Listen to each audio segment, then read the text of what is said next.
अस्सलाम वालेकुम जी, सुबह सवेरे पाकिस्तान में बहुत खुशामदीद। मैं हूँ शिफा यूसुफ और मैं हूँ वैस मंगलवाला। मेरी तरफ से भी आप सबको अस्सलाम वालेकुम। खुदा का शुक्र है कि उसने हमें आज की सुबह देखना नसीब फरमाई। और आज की सुबह भाई एक बड़ी अहम चीज़ से आगाज़ करता हूँ मैं, और वो जो अहम चीज़ है वो ये है कलम। ये क्या है? कलम। कलम, ठीक है जी, ये देखें। बिल्कुल बिल्कुल अच्छा है, बिल्कुल काम करता है, चलता है कलम। हाँ, इसमें जो मैं खुद खोल देता हूँ, तोड़ ही ना दें आप उसको। अच्छा ठीक है ठीक है। हमारे ज़माने में, मतलब हमारे इतना पुराना नहीं है ज़माना, लेकिन हमारे ज़माने में ऐसा लिखा करते नहीं, ऐसी वो होती थी बाहर से वो डॉलर वाले पेन। अच्छा, इंक पेन। हमारे ज़माने में तो लोग उंगली से काट कर खून से लिखते थे। खून से वो तो खत। हाँ, ये भी होता था भाई जिंदगी में। तो बहरहाल ये जो कलम है इसकी बात मैं करना चाह रहा था कि ये कलम है, इस कलम के कितने हिस्से हैं? 2 हिस्से हैं। हाँ, एक ढक्कन और एक जी, एक इसका है ढक्कन। ये ठीक है। तो एक तो ये कि भाई कलम अगर खो जाए तो नया ले सकते हैं, ढक्कन खो जाए ना तो फिर नया नहीं ले सकते, ढक्कन नहीं मिलता नया। हाँ, ढक्कन गुम जाए तो बड़ी टेंशन होती है, तो इसीलिए अपने दोस्तों की कदर करें। हाँ। ये सब ढक्कन जो होते हैं ना हमारे दोस्त। हाँ। लेकिन बहरहाल जो कलम की बात मैं करना चाह रहा था उसकी तरफ आप मुझे कहाँ ढक्कन की तरफ ले गई, ये ना करें, इधर उधर ना निकले। अब इस कलम के 2 हिस्से हैं, एक ढक्कन और एक ये जो बुनियादी तौर पे इसका कलम है। अब ये जो पार्ट है इसको हम कहेंगे कि ये इस कलम का 90% हिस्सा ये है, बाकी 10% हिस्सा ये है, ऐसा ही है। अब ये जो 90% हिस्सा है ये क्या काम कर रहा होता है?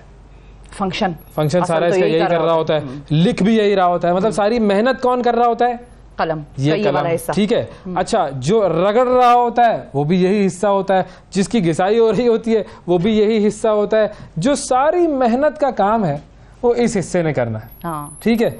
और ये हिस्सा ये यूं होता है, और जहां शोबाजी की बात आती है नजरिया वहां ये लगाया जाता है, और भाई जो हो बड़ा कलम रखा हुआ है। हालांकि इस हिस्से का कोई काम नहीं है, ये सिर्फ इसको कवर करने के लिए। लेकिन अगर ये नहीं होगी तो उसकी स्याही सूख जाएगी। उसकी स्याही सूख जाएगी, मगर बुनियादी मेहनत कौन कर रहा है? मेहनत उसकी है, लेकिन ये उसको सपोर्ट कर रहा है, लेकिन सपोर्टिंग रोल है, लेकिन जो दिखना है वो इसने दिखना है, नजर इसने आना है। तो काम करता कोई है और नजर कोई आता है। Look busy do nothing. अच्छा, एक और चीज कि ये 90% हिस्सा जो है ये असल में काम कर रहा है, और ये 10% हिस्सा जो है वो सारा क्रेडिट ले रहा है, क्योंकि इसके ऊपर ये मोनोग्राम लोगो स्टाइल सारा बना। तो जिंदगी में बहुत सारे लोग ऐसे होते हैं जो ये 90% होते हैं, लगे हुए होते हैं काम करने में, मेहनत करने में, मुश्किलात झेलने में, लेकिन कोई नहीं पूछता उन बेचारों को। और ये जो 10% लोग होते हैं ना, हाँ, बिल्कुल, ये 10% सारा क्रेडिट ले जाते हैं। हाँ, ये वो वाले हैं जो शोर कर रहे हो, शोर मचाते हैं, बड़ा काम हो रहा है भाई, हम बहुत कुछ कर रहे हैं, बहुत शदीद मसरूफ। हाँ, नजरिया आते हैं, ये ब्रांड नजर आता है भाई। तो एक तो ये कि उन 90% लोगों की कदर कीजिए जो नज़र नहीं आ रहे होते हैं। हमारे प्रोग्राम की बात कर लें, हम 2 नज़र आ रहे हैं ना, बाकी सारे लोग नज़र नहीं आ रहे, तो उनकी कदर कीजिए। पहली चीज़ तो ये। मैं आपको कभी कभी सीरियस नहीं लेती है, वैसे मैं ये कन्फेस करूंगी। अभी आप कहने लगे थे, मुझे लगा अब ये कहेंगे कि 90% इसकी कदर कर। ये मुझे लगा आप कहने लगे थे, मेरा एक्सप्रेशन नाजरीन को नजर आ गया होगा जब आपने ये बात की अचानक से कि हमारे पीछे आधे लोग नजर नहीं आ रहे, फिर मैं फौरन मुस्कुराई। हाँ, लेकिन देखिए बात मैंने सही की। हाँ, बात सही की, बिल्कुल बिल्कुल। वो तो और चले, एक तो ये बात हो गई, और दूसरा ये कि कोशिश क्या करें कि वो बने जो 10% हो, टॉप के लोग बने। हाँ, ये टॉप पे ये बैठता है, टॉप पर जाकर ये टॉप पर बैठता है। 10% वाले बनने के लिए बड़ी मेहनत करनी पड़ती है। हाँ, वो भी कोशिश करो कि 10% वाले बनो। और ये कलम इधर आ गया, बिल्कुल सही। आज से मैं इस कलम से लिखूंगा बस। ठीक है, नया लिया है, ठीक है जी। तो ये क्या लिखूंगा ये वक्त बताएगा, क्योंकि कलम से लिखना जो है बड़ा मुश्किल काम है। इसीलिए कहते हैं कलम तलवार से ज्यादा ताकतवर होता है। हाँ। और कलम में से एक नुक्ता हटा दो तो क्या बन जाता है? कलम में से एक नुक्ता हटा दे, फिल्म। हाँ। बस फिल्में भी बड़ी हो जाती हैं इस चक्कर में। बिल्कुल सही है। तो अब हम आपको लेकर चलते हैं और दिखाते हैं 60 सेकंड्स न्यूज़। सदर ममलकत डॉक्टर आरिफ अलवी का किसी भी वक्त इलेक्शन की तारीख का ऐलान करने का इम्कान। वनडे क्रिकेट में भारत ने पाकिस्तान के खिलाफ सबसे बड़ी फतह हासिल कर ली, पाकिस्तान को 228 रन से शिकस्त। इंजरी के बाइस हारिस और नसीम की श्रीलंका के खिलाफ मैच में शिरकत मशकूक, टूर्नामेंट से बाहर होने का इम्कान। इराक जाने वाले 18 पाकिस्तानी ज़ायरीन बगदाद एयरपोर्ट पर फंस गए, गैर मुल्की एयरलाइन का अमला गायब। PIA का माली बहरान संगीन, परवाज़ें मुअत्तल और 15 तैयारे ग्राउंड होने का खदशा। इस्लाम मुखालिफ डच सियासतदान गैरेट वाइल्डर्स के कत्ल पर उकसाने का इल्ज़ाम। पाकिस्तान के साबिक क्रिकेटर खालिद लतीफ़ को 12 साल कैद की सज़ा सुना दी गई। अमेरिका में कोरोना केसेस में एक बार फिर इजाफा, नए कोविड बूस्टर्स की मंजूरी दे दी गई। नाइजीरिया में कश्ती हादसे में 26 मुसाफिर हलाक, कई अफराद लापता। वैनकूवर में खालिस्तान रेफरेंडम में तकरीबन 1,30,000 सिखों ने वोट डालकर नया रिकॉर्ड कायम कर दिया। जी, ये थी 60 सेकंड न्यूज और इसमें सबसे अहम न्यूज, भारत ने पाकिस्तान को 228 रन से शिकस्त दे दी। 228 रन, बदतरीन शिकस्त इसको आप कहते हैं ना, ये है क्रिकेट में जो हुआ है पाकिस्तान के साथ। आप लोग उम्मीदें लगा के बैठे हुए थे कि पाकिस्तान की टीम बहुत अच्छा खेलती है और बड़े अच्छे खिलाड़ी और वगैरह वगैरह और वगैरह वगैरह। देख लें क्या कर दिया उन्होंने आपके साथ, देख लें। ये तो होना ही था वैसे। इससे पहले 2000 गालिबन 19 में या पता नहीं श्रीलंका ने हराया था 234 रन से पाकिस्तान को, 234 रन से। वो बदतरीन शिकस्त थी। उसके बाद ये सेकंड हाईएस्ट जो बदतरीन शिकस्त है ये वो है पाकिस्तान की। बिल्कुल, लेकिन बस मेरा ये है थोड़ा सा कि लोग कल से बाबर को भी बड़ा कोस रहे हैं और बड़ा तो कोसे ना तो क्या करें उनके साथ। देखिए हुआ क्या, उनका इधर आते हैं उधर जाते हैं, इधर आते हैं उधर जाते हैं। बेचारों को ना रेस्ट करने का मौका मिल रहा है, ना उनकी कोई और मतलब कोई एक्टिविटीज आ रही है। आप गेम खेल रहे हैं, उसके बाद थोड़ा सा आपको रिलैक्सेशन के लिए टाइम चाहिए। आपकी इतनी हेक्टिक तेज मतलब एग्रेसिव रूटीन है इस वक्त, उम्मीदें भी बहुत हैं, प्रेशर्स बहुत हैं, तो ऑल द मोर रीजन कि उनको रिलैक्सेशन के लिए कुछ थोड़ा सा वक्त देना चाहिए था। थोड़ा सा मतलब ठीक है, दरमियान में एक मैच हुआ, फिर आप वहीं रहे, जरा एक दिन आप जरा चहलकदमी आपने कर ली, जिम लगाया और ये सारी चीजें हुई, जरा रिलैक्स किया। तो टफ एग्रेसिव रूटीन थी। टफ तो था लेकिन भाई थोड़ी सी फाइट तो कर लेते यार, कम से कम ऐसा तो नहीं करते ना, मतलब ऐसा कि आप 125 रन बना के आउट हो जाएं। हाँ, ये पाकिस्तानी टीम थी कोई? क्या ये पाकिस्तानी टीम थी? उधर 350 रन बना लिए, आखिरी गेंद पे भी उसने छक्का मार दिया। कोहली, ओ माय गॉड भाई, वो कोहली। फोन लाइन इन करें यार, अब पब्लिक की बात करनी है। पब्लिक जरा अपनी राय का इजहार करे और बताए कि भाई पाकिस्तान का मैच जब उन्होंने देखा तो उनको कैसा फील हुआ। फोन लाइंस ऑन कर दें, नंबर स्क्रीन पे ले आए, अवाम बताएगी कि अवाम के दुख दर्द में कौन है उनका सहारा। दावा करेगा कौन करेगा रहनुमाई उवैस भाई, ये है असल में हमारा नारा। लेकिन 228, देखो पहले ओवर से वो तो समझ में पता चल गया था मुझे कि आज हो गया काम। मेरी ट्वीट आप देखें, उसमें मैंने लिखा हुआ है कि आज डर लग रहा है भाई, आज डर लग रहा है। ये हो गया था काम, बिल्कुल एक फीलिंग अंदर से आ जाती है। और आप पहले तो लेकिन वो फीलिंग आपको आई कैसे, मतलब ये भी जरा एनालाइज भी करें ना, वो फीलिंग पहले ओवर में आपको कैसे आई? वो जो ट्वीट आपने की और वो आपको क्या नजर आया? हाँ, आप यकीन आ गया आपको मेरे एनालिसिस पर और आपको मेरे जो क्रिकेटिंग थोड़ी सी जो हल्की सी फुल्की सेंस है उस पर? क्रिकेटिंग की सेंस तो आपकी अच्छी खासी है, आपको चीजें बड़ी याद रहती हैं। आप ही मिर्जा इकबाल बेग बनेंगे एक वक्त के बाद। और लेकिन ये कि 2009 में श्रीलंका ने हराया था 234 रन से पाकिस्तान को, याद आ गया। अच्छा, तो बहरहाल कैसे लगा वो? मैं सोच रही हूं कि वो जो बॉडी लैंग्वेज था ना वो कम था। अग्रेशन पाकिस्तानी टीम के अंदर नहीं, इंडिया की टीम बैटिंग करने आई है, अग्रेशन के साथ आई थी। दे न्यू के हमने अटैक करना है और वो अटैक जो था वो इतना जबरदस्त अटैक चला उनका कि वो जो उनका शबनम गिल जो है, उसको मैं शबनम गिल कहता हूँ। वो शबनम गिल क्या खेलता है भाई, क्या वो आगे बढ़ के मार रहा था, किस तरीके से वो मार रहा था। शुभमन गिल जो है वो बड़ा जबरदस्त प्लेयर है भाई, बहुत ही मतलब बेहुदा हद तक अच्छा प्लेयर है वो। अच्छा, उनके कुछ प्लेयर्स बड़े जमे हुए हैं, मतलब आप अगर देखें ये शुभमन गिल है, ये बड़ा जमा हुआ है। वो जो हार्दिक है वो उनका बड़ा जमा हुआ है, वो हो जाता है ऊपर नीचे लेकिन वो जमा हुआ है। फिर इसी तरह कोहली है, मतलब कोहली से भी अक्सर, कल तो खैर हमारी टीम अच्छी खासी प्रेशर में लग रही थी, मुझे ऐसा लग रहा था हमारी भी टांग कोहली को देख के मुकम्मल तौर पर टांग गई थी हमारी, और हम मतलब हम नहीं खेल पाए। हम ऐसे ही प्रैक्टिस मैच करने के लिए आए थे, हम बस तफरी कर रहे थे और कुछ भी नहीं था। बिल्कुल, we lost it to the pressure basically। जो मार पड़ी। और मैंने कई मर्तबा अपने भारतीय दोस्तों को मैसेज किया, देखो इतनी जोर से ना मारो। फिर उन्होंने क्या कहा? उन्होंने कहा भाई अब तो होगा, ये तो होगा। लेकिन कल बारिश भी ना हुई, कुदरत भी मेहरबानी उसने ना की, कुदरत देखो, की मेहरबानी। इंडिया का कल ये हाल था कि वो you touch everything anything and it turns into gold, ये वाला हिसाब किताब था इंडिया के साथ। हमारी मिस फील्डिंगें भी हो रही थी, उनके एजेस भी निकल रहे थे, और बहुत ही बुरा हाल था भाई कल तो हमारा। अच्छा चलो अब हम आपको थोड़ा सा रेस्ट देते हैं, आप मजीद एनालिसिस अपना भरें अंदर, चार्ज करें खुद को। कोहली पे भी एनालिसिस करता हूं। अहमदपुर शर्किया से खिलाड़ियों में शामिल कर लिया कोहली को, कोई शराफत है? हाँ ये भी है, बिल्कुल भारत बिल्कुल ऐसा ही है। अब्दुल अहद हमारे साथ मौजूद है अहमदपुर शर्किया से। अस्सलाम वालेकुम। वालेकुम जी सर बताएं, मैच देखा आपने? बिल्कुल बिल्कुल देखा हमने मैच। मायूस कौन था हमारे लिए। हमें चाहिए कि हम अपनी परफॉर्मेंस को और जो है ना बेहतर करें। अच्छा कैसे करें? टीम कैसे सर कैसे? ऐसे कि हमें चाहिए था कि यहाँ पे रिजवान एंड इस अपना इमाम को ओपनिंग देते। अच्छा ओके सही है, सही है। आप तो ओपनिंग को ही चेंज कर रहे हैं। इनकी ओपनिंग से हमें ये फायदा मिलता, एक लेफ्ट हैंडर होता है एक राइट हैंडर होता। सही है। जैसे हमारे लेफ्ट हैंडर देख रहे हैं हमें परफॉर्मेंस नहीं मिल रही, अपना फखर ओपनिंग पे नहीं कर रहे, हमें उन्हें चाहिए था कि मिडल ऑर्डर पे हम उन्हें खिलाते। अच्छा। इससे हमें काफी ज्यादा फायदा पहुंचे। जो हमारे बॉलर्स पिटे हैं बेचारे सर, हमारे बॉलिंग में हमें चाहिए था यहाँ पे मोहम्मद नवाज को खिलाना चाहिए था। हम स्पिनर को खिलाते एक और स्पिनर को खिलाते, तो चल नहीं रहे, वो शदाब बेचारा चल नहीं रहा। बिल्कुल हमने देखा था पहले भी स्पिनिंग में हमने शदाब ने पहली विकेट ली है। नहीं लेकिन वो पिछले मैच में 10 की 10 विकेटें हमारे पेसर्स ने ली थी।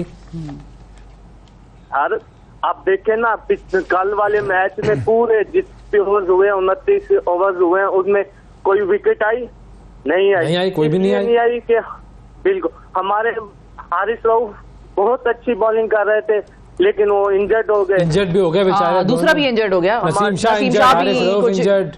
अब दो और दानी आएगा। चले ठीक है जी, बहुत शुक्रिया आपका, बहुत शुक्रिया सर, अपना एनालिसिस दिया। हाँ तो मैं विराट कोहली की बात कर रहा था। जी जी कोहली। कोई तरीका है, ये कोई इंसानियत है कि आप ऐसा खेलेंगे? अब 13 हजार रन बना लिया आप लोगों ने भाई। अब 13,000 रन भाई, फास्टेस्ट 13,000 रन बनाने वाला वो खिलाड़ी 122 रन बना गया 94 गेंदों पर। कोई शर्म नहीं है, कोई हया नहीं है भाई। ये आप इतना 2 दिन पहले जपियां डाल रहे थे हमारे खिलाड़ियों को, कोई एहसास ही कर लेता तो है। जपियां डालने का ये मतलब थोड़ी था कि मैं खेलूंगा नहीं। तोहफे दिए हमने, उसको बुमराह को बच्चा पैदा हुआ उसका हमने तोहफा दिया। कोई वो बुमराह जो है वो आके हमें ऐसी स्विंगें करा रहा है, कोई देख ही नहीं सक रहा, उसकी बॉल इतनी तेज जा रही है। हाँ ये भी है बिल्कुल। क्या फायदा इस तरीके से सारी बातें करने का भाई।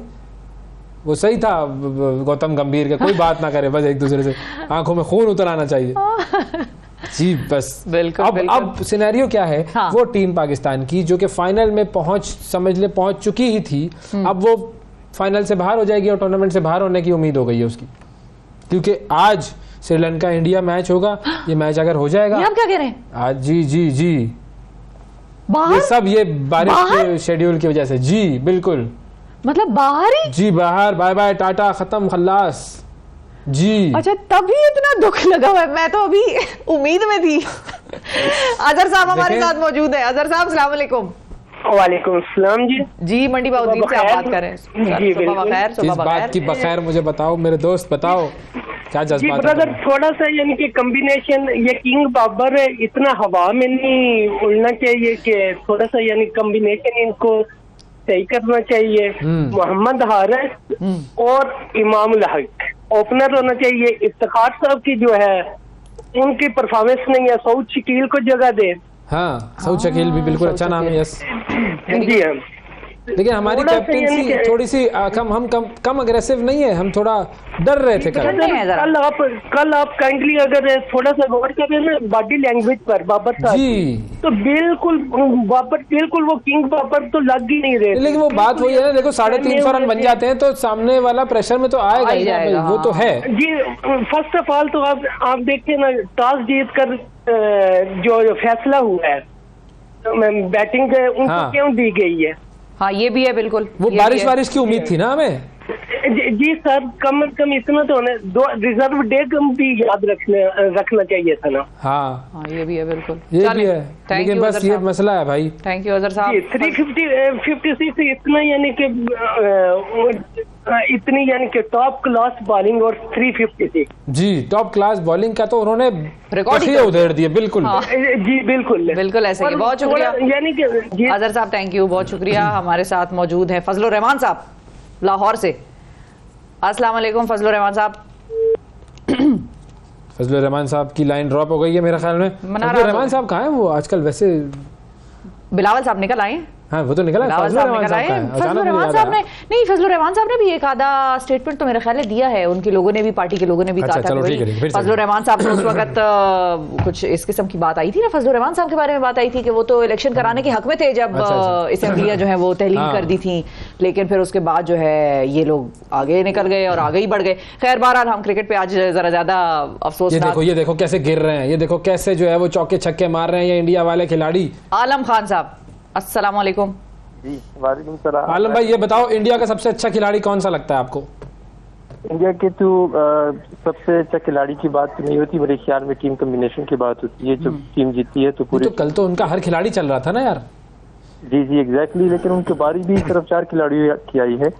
मुझे जो पाकिस्तान की टीम मैनेजमेंट से वो है, वो यह है कि हम बड़ा डिफेंसिव खेलते हैं और इसलिए हमने टीम में 4 ऑलराउंडर को लिया है, फहीम अशरफ, सलमान आगा, शादाब खान, इश्तिहार अहमद, क्योंकि हम सोचते हैं कि अगर ये बैटिंग ना करे तो बॉलिंग कर लेगा। बिल्कुल बिल्कुल, जो कि एक गलत स्ट्रेटेजी साबित हुई पाकिस्तान के लिए। और मेरे ख्याल में शादाब खान की मजीद जगह नहीं बनती, क्योंकि वो जो बॉलिंग करता है वो गुगली की चक्कर में वाइस कैप्टन है सर। वो गुगली की चक्कर में लेग स्पिनर बोल दिया है और इसलिए उसके सारे बॉल स्ट्रेटर होती है। अच्छा। अगर वो अपनी लेग स्पिनर को ही इफेक्टिव बना ले, इतना इफेक्टिव बना ले कि उसकी बॉल में मूवमेंट आए, तो वो विकेट लेगा ही लेगा। लेकिन वो गुगली की चक्कर में अपना लेग स्पिनर भूल गया और यही वजह है कि उसकी बॉल बिल्कुल स्ट्रेट होती है और उसको पढ़ते जाते। तो बस जैसे पढ़ते जाते हैं बेचारे, बस फिर लटक ही जाता है, फिर तो इंसान कहता है बस क्या होगा। यही बात है। और बाकी हमें इतनी उसकी हमें अगर 5 जेन्युइन बॉलर के पास के साथ जाए और सेक्स उसके साथ जाए, बैटर्स के साथ जाए, तो हमें बड़ा अच्छा एक टीम मिलेगा जो कि वो जेन्युइन स्पेशलिस्ट होंगे। लेकिन हम हमेशा ये करते हैं कि या तो अब हमारे पास दूसरा रिजर्व ऑप्शन कौन था? मोहम्मद जवाद था। वो भी क्या है कि वो बैटर भी है, बॉलर भी है। बिल्कुल। तो ये इससे नहीं चलता। हमारे पास तो ये बड़ा स्पेशलिस्ट चाहिए हमें। हाँ बिल्कुल। लेकिन स्पेशलिस्ट जैसे फखर जमान हमारे पास है या इमाम है, वो चले। कल तो कोई भी नहीं चला ना, बाबर आजम है, कोई भी नहीं चला। मतलब कल यही बात है। तो अब जब आप 4 या 5 वो लेंगे, ऑलराउंडर लेंगे, तो यही होगा। चलें सही है, थैंक यू, आपका ओपिनियन अच्छा है। और कौन है जी हमारे साथ कॉलर? अरशद भाई अस्सलाम वालेकुम। वालेकुम सलाम। अरशद भाई आप बताइए, आंसू कितने बहाए आपने? आंसू तो बहुत बहाए हैं। ये कल का मैच देख के बहुत ही हम मतलब अफसरदा हुए। टीवी कब बंद किया ये बताओ, टीवी कब बंद कर दिया था? टीवी असल में हम जब मैच स्टार्ट हुआ है तो हम खाना खा रहे थे होटल में, सही है। अल्लाह। तो फिर खाना खाया गया आगे? ओवर शुरू किया है? नहीं ये बताएं, फिर आगे खाना खाया गया? तो वो मतलब इस तरह, वो एक तो सालन में मसाला ज्यादा था और दूसरा ये मसाला लग गया हमें मैच का पहले ओवर से। हाँ वो जो हलक में फंस जाता है ना, शदीद जलन हो रही है। सबसे पहले इन्होंने ये मतलब गलत फैसला किया है कि जो बैटिंग छोड़ दी, बॉलिंग फर्स्ट स्टार्ट की है। ये इन्होंने गलत फैसला किया मेरे ख्याल से।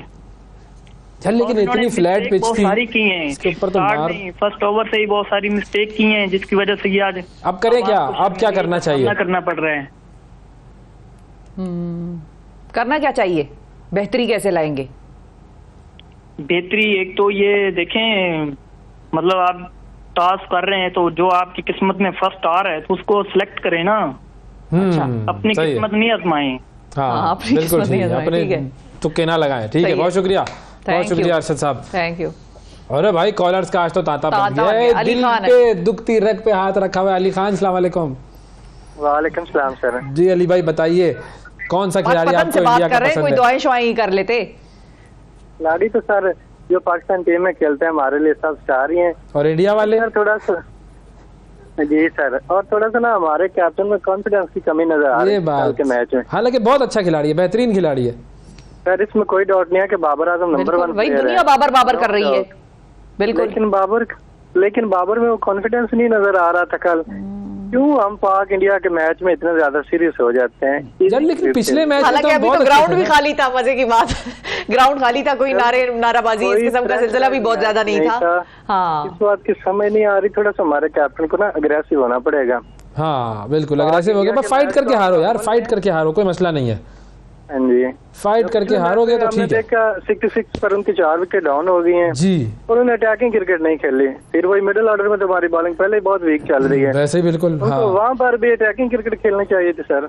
हाँ। और कल के मैच में स्कोर नंबर 1 टीम के लिए 356 रन कोई बड़े नहीं थे, लेकिन कॉन्फिडेंस ही नहीं था उनमें। नहीं सर, 358 बहुत बड़ा स्कोर होता है, लेकिन 50 ओवर में देखो पाकिस्तान ने अपने पिछले जो 4 मैचेस ऐसे गुजरे हैं पाकिस्तान के, देखिए ना कि नंबर 1 टीम है पाकिस्तान वर्ल्ड की। हाँ बिल्कुल सही है, नंबर 1 तो है। लेकिन हमने भी तो 350 और 400 के दरमियान रन बनाए हैं 50 ओवर के मैचेस में। ऐसा तो नहीं है कि हमने कभी नहीं बनाए। पिछले 4 ऐसे टारगेट्स जो कि हमने 300 से ऊपर के अचीव किए हैं। श्रीलंका को भी हराया, न्यूजीलैंड को भी हराया, ऑस्ट्रेलिया को भी हराया, हमने 300 से ऊपर के टारगेट अचीव किए हैं, लेकिन बस जरा हमारी कहाँ पे टांग गई थी बस। हाँ।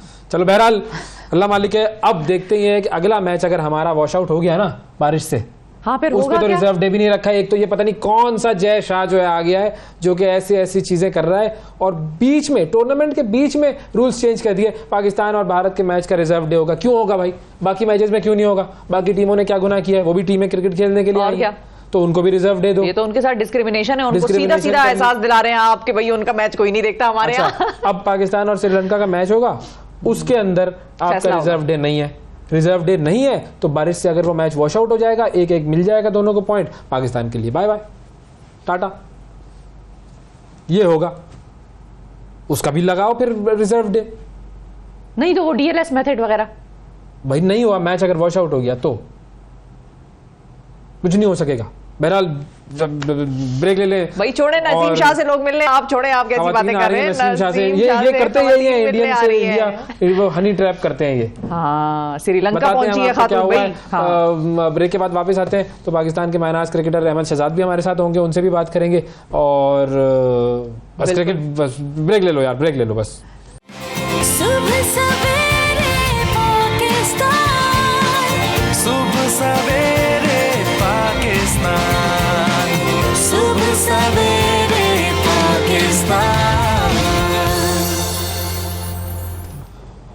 वेलकम बैक सुबह सवेरे पाकिस्तान में एक मरतबा फिर खुशामदीद। पाकिस्तान में मुकाबला इंडिया का जो मैच सारी दुनिया ने कल देखा, और उसके बाद हमारी आंखों से आंसू बस थमने का नाम नहीं ले रहे, लेकिन होता है क्रिकेट में, ऐसा होता है। अब अगला मैच भी है, देखते हैं कि उसमें क्या होगा। हम तो फाइनल की उम्मीदें लगा के बैठे हुए थे, फाइनल में पता नहीं पाकिस्तान पहुंचेगा नहीं पहुंचेगा, अल्लाह ताला पहुंचाने वाला है, कुछ ना कुछ होगा मामला इंशाल्लाह। लेकिन क्रिकेट पर भी बात करनी है हमने, और एक और मामला हुआ, वो मामला क्या था जी? वो बड़ा खूबसूरत मामला था, और आपको नाजरीन याद होगा गुज़िश्ता माह फैसलाबाद और जड़ांवाला में जिस तरह हजूम ने हमारी मसीही बिरादरी की इबादतगाहों और उनके घरों को नुकसान पहुंचाया, तोड़ फोड़ की, नजर आतिश किया, उसकी हर शख्स ने पाकिस्तान में मजम्मत की, और वाक़े के बाद बड़ी तादाद में गिरफ्तारियां भी हुई, लेकिन मुतासरीन की दिलजोई करने का फ़र्ज़ जो है वो अभी बाकी था।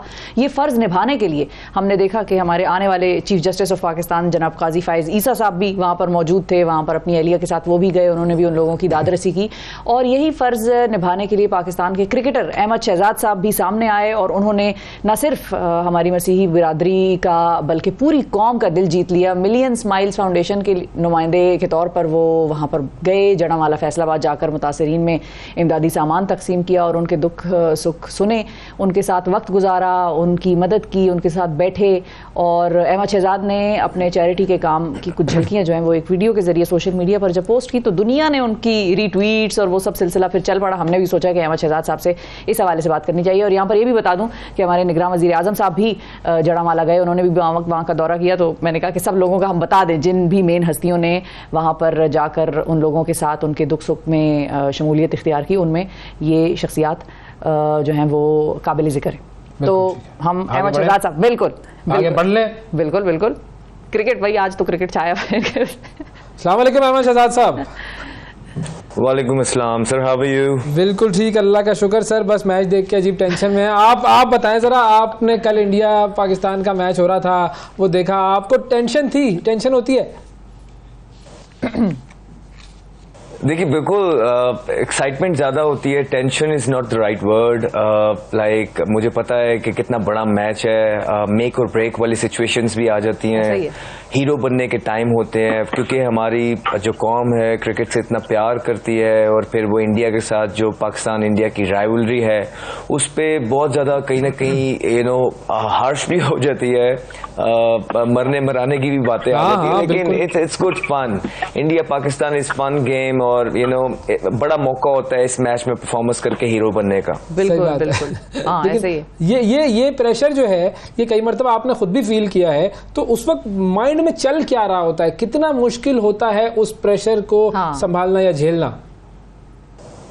जी, प्रेशर की तो गेम है। इंडिया पाकिस्तान में इंटरनेशनल गेम जो भी होता है इट्स अबाउट प्रेशर।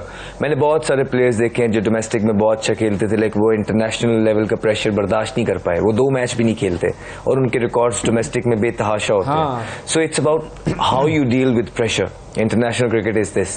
तो इंडिया पाकिस्तान इतना हाई वोल्टेज गेम है, तो उसमें प्रेशर के आलम आपको मैं क्या बताऊं लफ्जों में क्या होते हैं क्या नहीं होते। इतना जरूर पता है कि जब मैच फंस जाता है या आप मैच में थोड़ा नीचे होते हैं तो प्रेशर डबल हो जाता है। उस सिचुएशन से अपने आप को निकालना, इट्स लाइक दैट ये ही लर्निंग्स होती हैं, that's what you learn. But in the end of the day this is what you play cricket for. You play cricket for enjoyment, you play cricket to learn, with cope with all these pressures, and so these pressure and coping with these pressure can make you a strong person, strong personality in your life. बिल्कुल। अच्छा, ये बताएं कल का जो match था उसमें आपको क्या लगा? बहुत टेंशन में थे हम, प्रेशर में थे, विकेट्स हमारी गिर रही थी, इंडिया वाले हमें ठकाठक मार रहे थे, लेकिन कल हुआ क्या आपके मुताबिक? जी, नॉर्मली ये है कि हमारी we have one of the best bowling attack in the world. इसमें तो कोई दो राय नहीं है। और क्रिकेट है, वी ऑल ह्यूमन, दूसरी टीम्स भी प्रिपेयर होके आती हैं, होमवर्क करके आती हैं।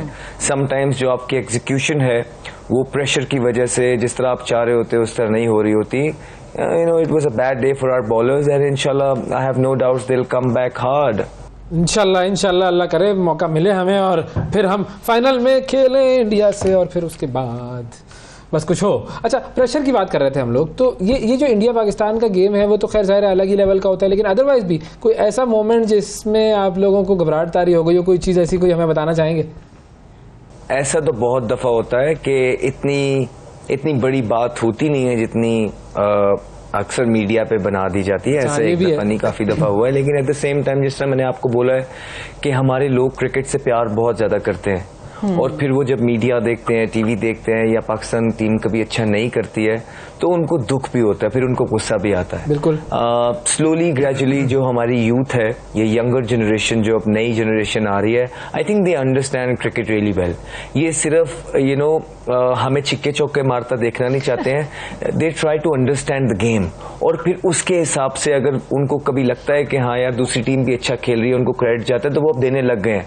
सो स्लोली ग्रेजुअली अब कोशिश ये कर रहे हैं, हमारी भी यही कोशिश होती है जब टीवी पे बैठे हैं, अगर नहीं खेल रहे, एज एन एक्सपर्ट बैठे हुए हैं, तो लोगों को सही रास्ता बताएं और सही क्रैक डाउन करके दिखाएं और सही तस्वीर दिखाएं कि आखिरकार ये क्रिकेट क्या है। लोगों को, हमारे बच्चों को एजुकेट करने की कोशिश करते हैं ताकि वो इसको एज ए स्पोर्ट एंजॉय ज्यादा कर सकें। हाँ। अच्छा, टॉकिंग ऑफ स्पोर्ट, हमने अपने प्रोग्राम के जरिए उन स्पोर्ट्स को भी बड़ा हाईलाइट करने की कोशिश की है, उन खिलाड़ियों को कि जो दीगर गेम्स खेलते हैं, मिसाल के तौर पे जेवलिन प्लेयर्स हैं, ओलंपिक्स हैं, पैरा ओलंपिक्स हैं, गर्ल्स क्रिकेट टीम को हमने बड़ा जो है वो कवरेज दी है। अच्छा, फुटबॉल हो, हॉकी हो, इन सब का हमसे एक गिला होता है, खैर मीडिया से भी होता है, हमारे शो में भी आते हैं तो वो इजहार इस चीज़ का करते हैं कि भाई क्रिकेट को बहुत ज़्यादा लाइमलाइट मिलती है, क्रिकेट को बहुत ज़्यादा देखा और आप लोग दिखाते भी बहुत हैं, ज्यादा बात होती है, क्रिकेट की ज्यादा वाह होती है। हम भी जीत कर आए हैं, वही अरशद नदीम की सारी सिलसिला चला उस वक्त पहले जब वो जीत कर आए थे, और उनका मतलब बहुत सारे लोगों का ये गिला होता है, हम जीत कर आते हैं, हमें कोई पूछता नहीं है, और वो हार जाते हैं तो उनकी इतनी डिस्कशन हो रही होती है। ये चीज आपको भी फील हुई कि हम ज्यादा तवज्जो जो है वो क्रिकेट पर देते हैं और बाकियों को निगलेक्ट कर देते हैं? जी बिल्कुल, आप ठीक बोल रही हैं, ऐसी बात नहीं है, आप बिल्कुल ठीक कह रही हैं। कहीं ना कहीं जो पहले हॉकी था, हमारी नेशनल गेम थी, अब आप देखें कि हॉकी बिल्कुल डेड है, टाई डाउन। होपफुली इंशाल्लाह ताला कुछ ऐसे प्लेयर्स आए, कोई 3-4 ऐसे प्लेयर आए कि उस टीम को दोबारा से खड़ा किया जाए, उनका इंफ्रास्ट्रक्चर को बेहतर किया जाए, बिकॉज मुझे अभी भी लगता है कि पाकिस्तान में हॉकी का बहुत ज़्यादा टैलेंट है। So given the right people with them associated with support, मुझे लगता है कि हॉकी एक ऐसी चीज़ है जिसको मतलब डाई डाउन नहीं होना चाहिए था जिस तरह हो गई।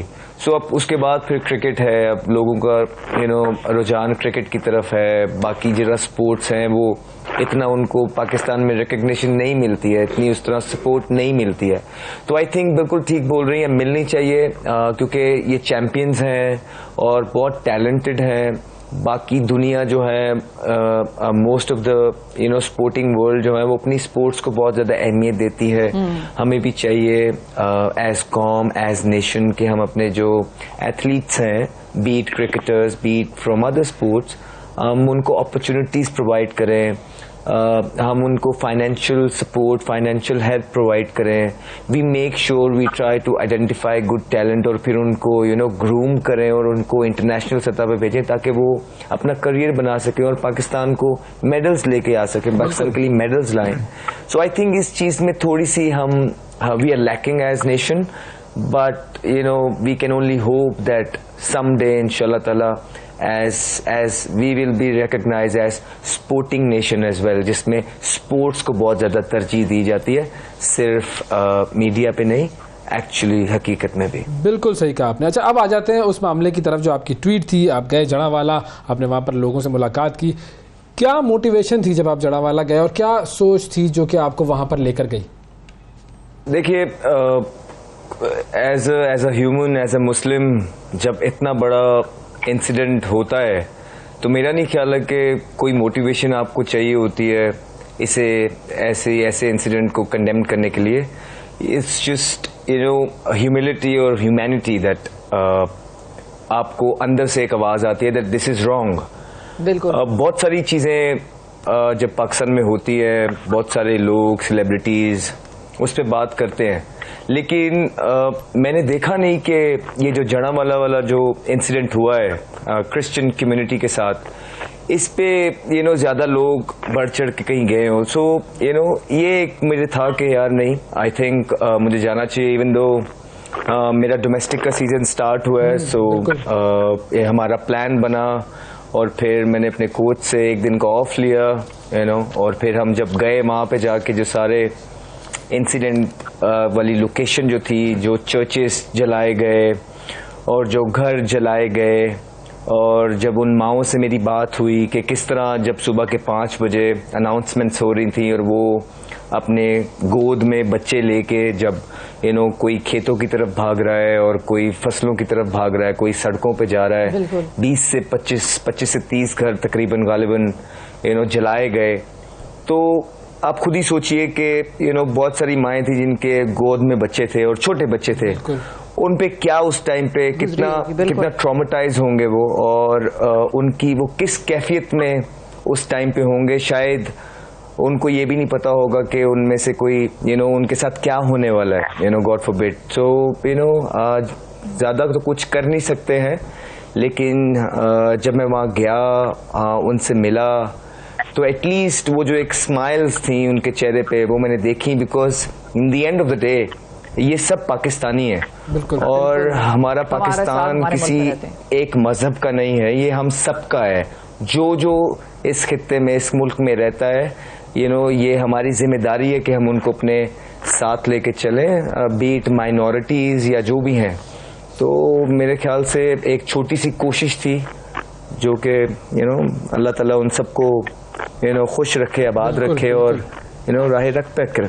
बिल्कुल बिल्कुल, और खूबसूरत आपका ये जेस्चर था, और बिल्कुल हम बहुत चाहे उनके लिए कुछ कर सकें या ना कर सकें, कम से कम यही बताना उनके लिए बड़ा जरूरी है कि भाई हमें आप याद हैं। और वो भी जाहिर है इसी चीज को, वो पैसे या कोई चीज या इमदाद के लिए शायद नहीं बैठे हुए, वो बस ये चीज देखकर शायद उनके चेहरों पर मुस्कुराहटें आई कि भाई देखो ये एक बंदा आया है हमसे मिलने, तो ये चीज इंपॉर्टेंट है। अच्छा ये बताएं, how was your day there? आपने उन लोगों के साथ जाहिर है वक्त गुजारा, कैसा टाइम गुजरा, क्या आप लेके गए उनके लिए, if you don't mind me asking, और किस तरह से वो लोग आपके साथ बात कर रहे थे? जाहिर है कुछ खवातीन बड़ी इमोशनल भी वो वीडियोस में हमें नजर आई कि वो रो भी नहीं थी, क्या कह रही थी वो आपको?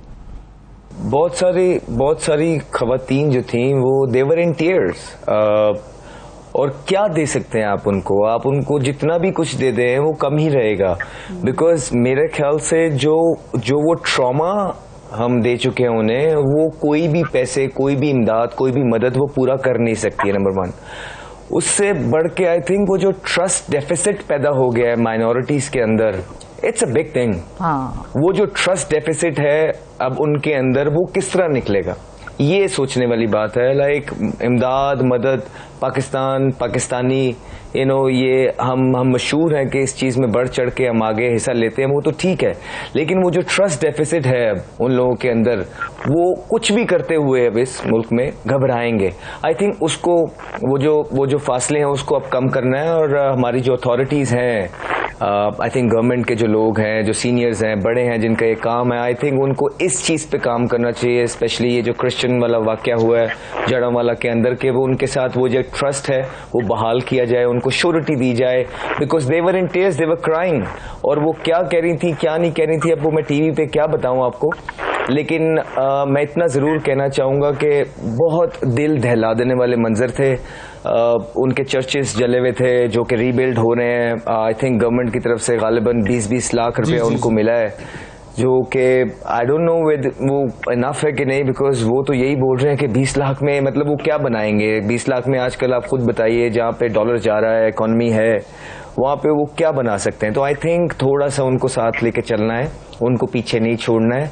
ये सबसे बड़ी बात होगी। जो हमारे इदारे हैं या जो हमारी गवर्नमेंट है, उनको थोड़ा सा उनकी तरफ आप प्यार से उनको साथ लेके चलने की जरूरत है, बातचीत करने की। बिल्कुल ज्यादा। अब जब आप जाएंगे और बहुत सारे लोग वहाँ जाएंगे तो वो जो ट्रस्ट डेफिसिट है वो इसी तरीके से कम होगा। लेकिन एक चीज़ हम देखते हैं, हमारे यहाँ पर इस तरह के वाक़यात कम होते हैं, और अगर होते भी हैं उसमें बहुत सारे फैब्रिकेटेड बनाए जाते हैं, मतलब अपने मजमूम मकासद को हासिल करने के लिए लोग इस तरह के बना देते हैं। तो हमारी सोसाइटी में जनरली एक्सट्रीमिज्म कम है, अगर हम कंपेयर करें इंडिया की बात करें अगर हम, तो इस तरह के वाक़यात ये जो भी छोटे मोटे हो रहे हैं तो वो किस तरह हो रहे हैं, वो क्यों हो रहे हैं, आपको क्या रीज़न नज़र आता है?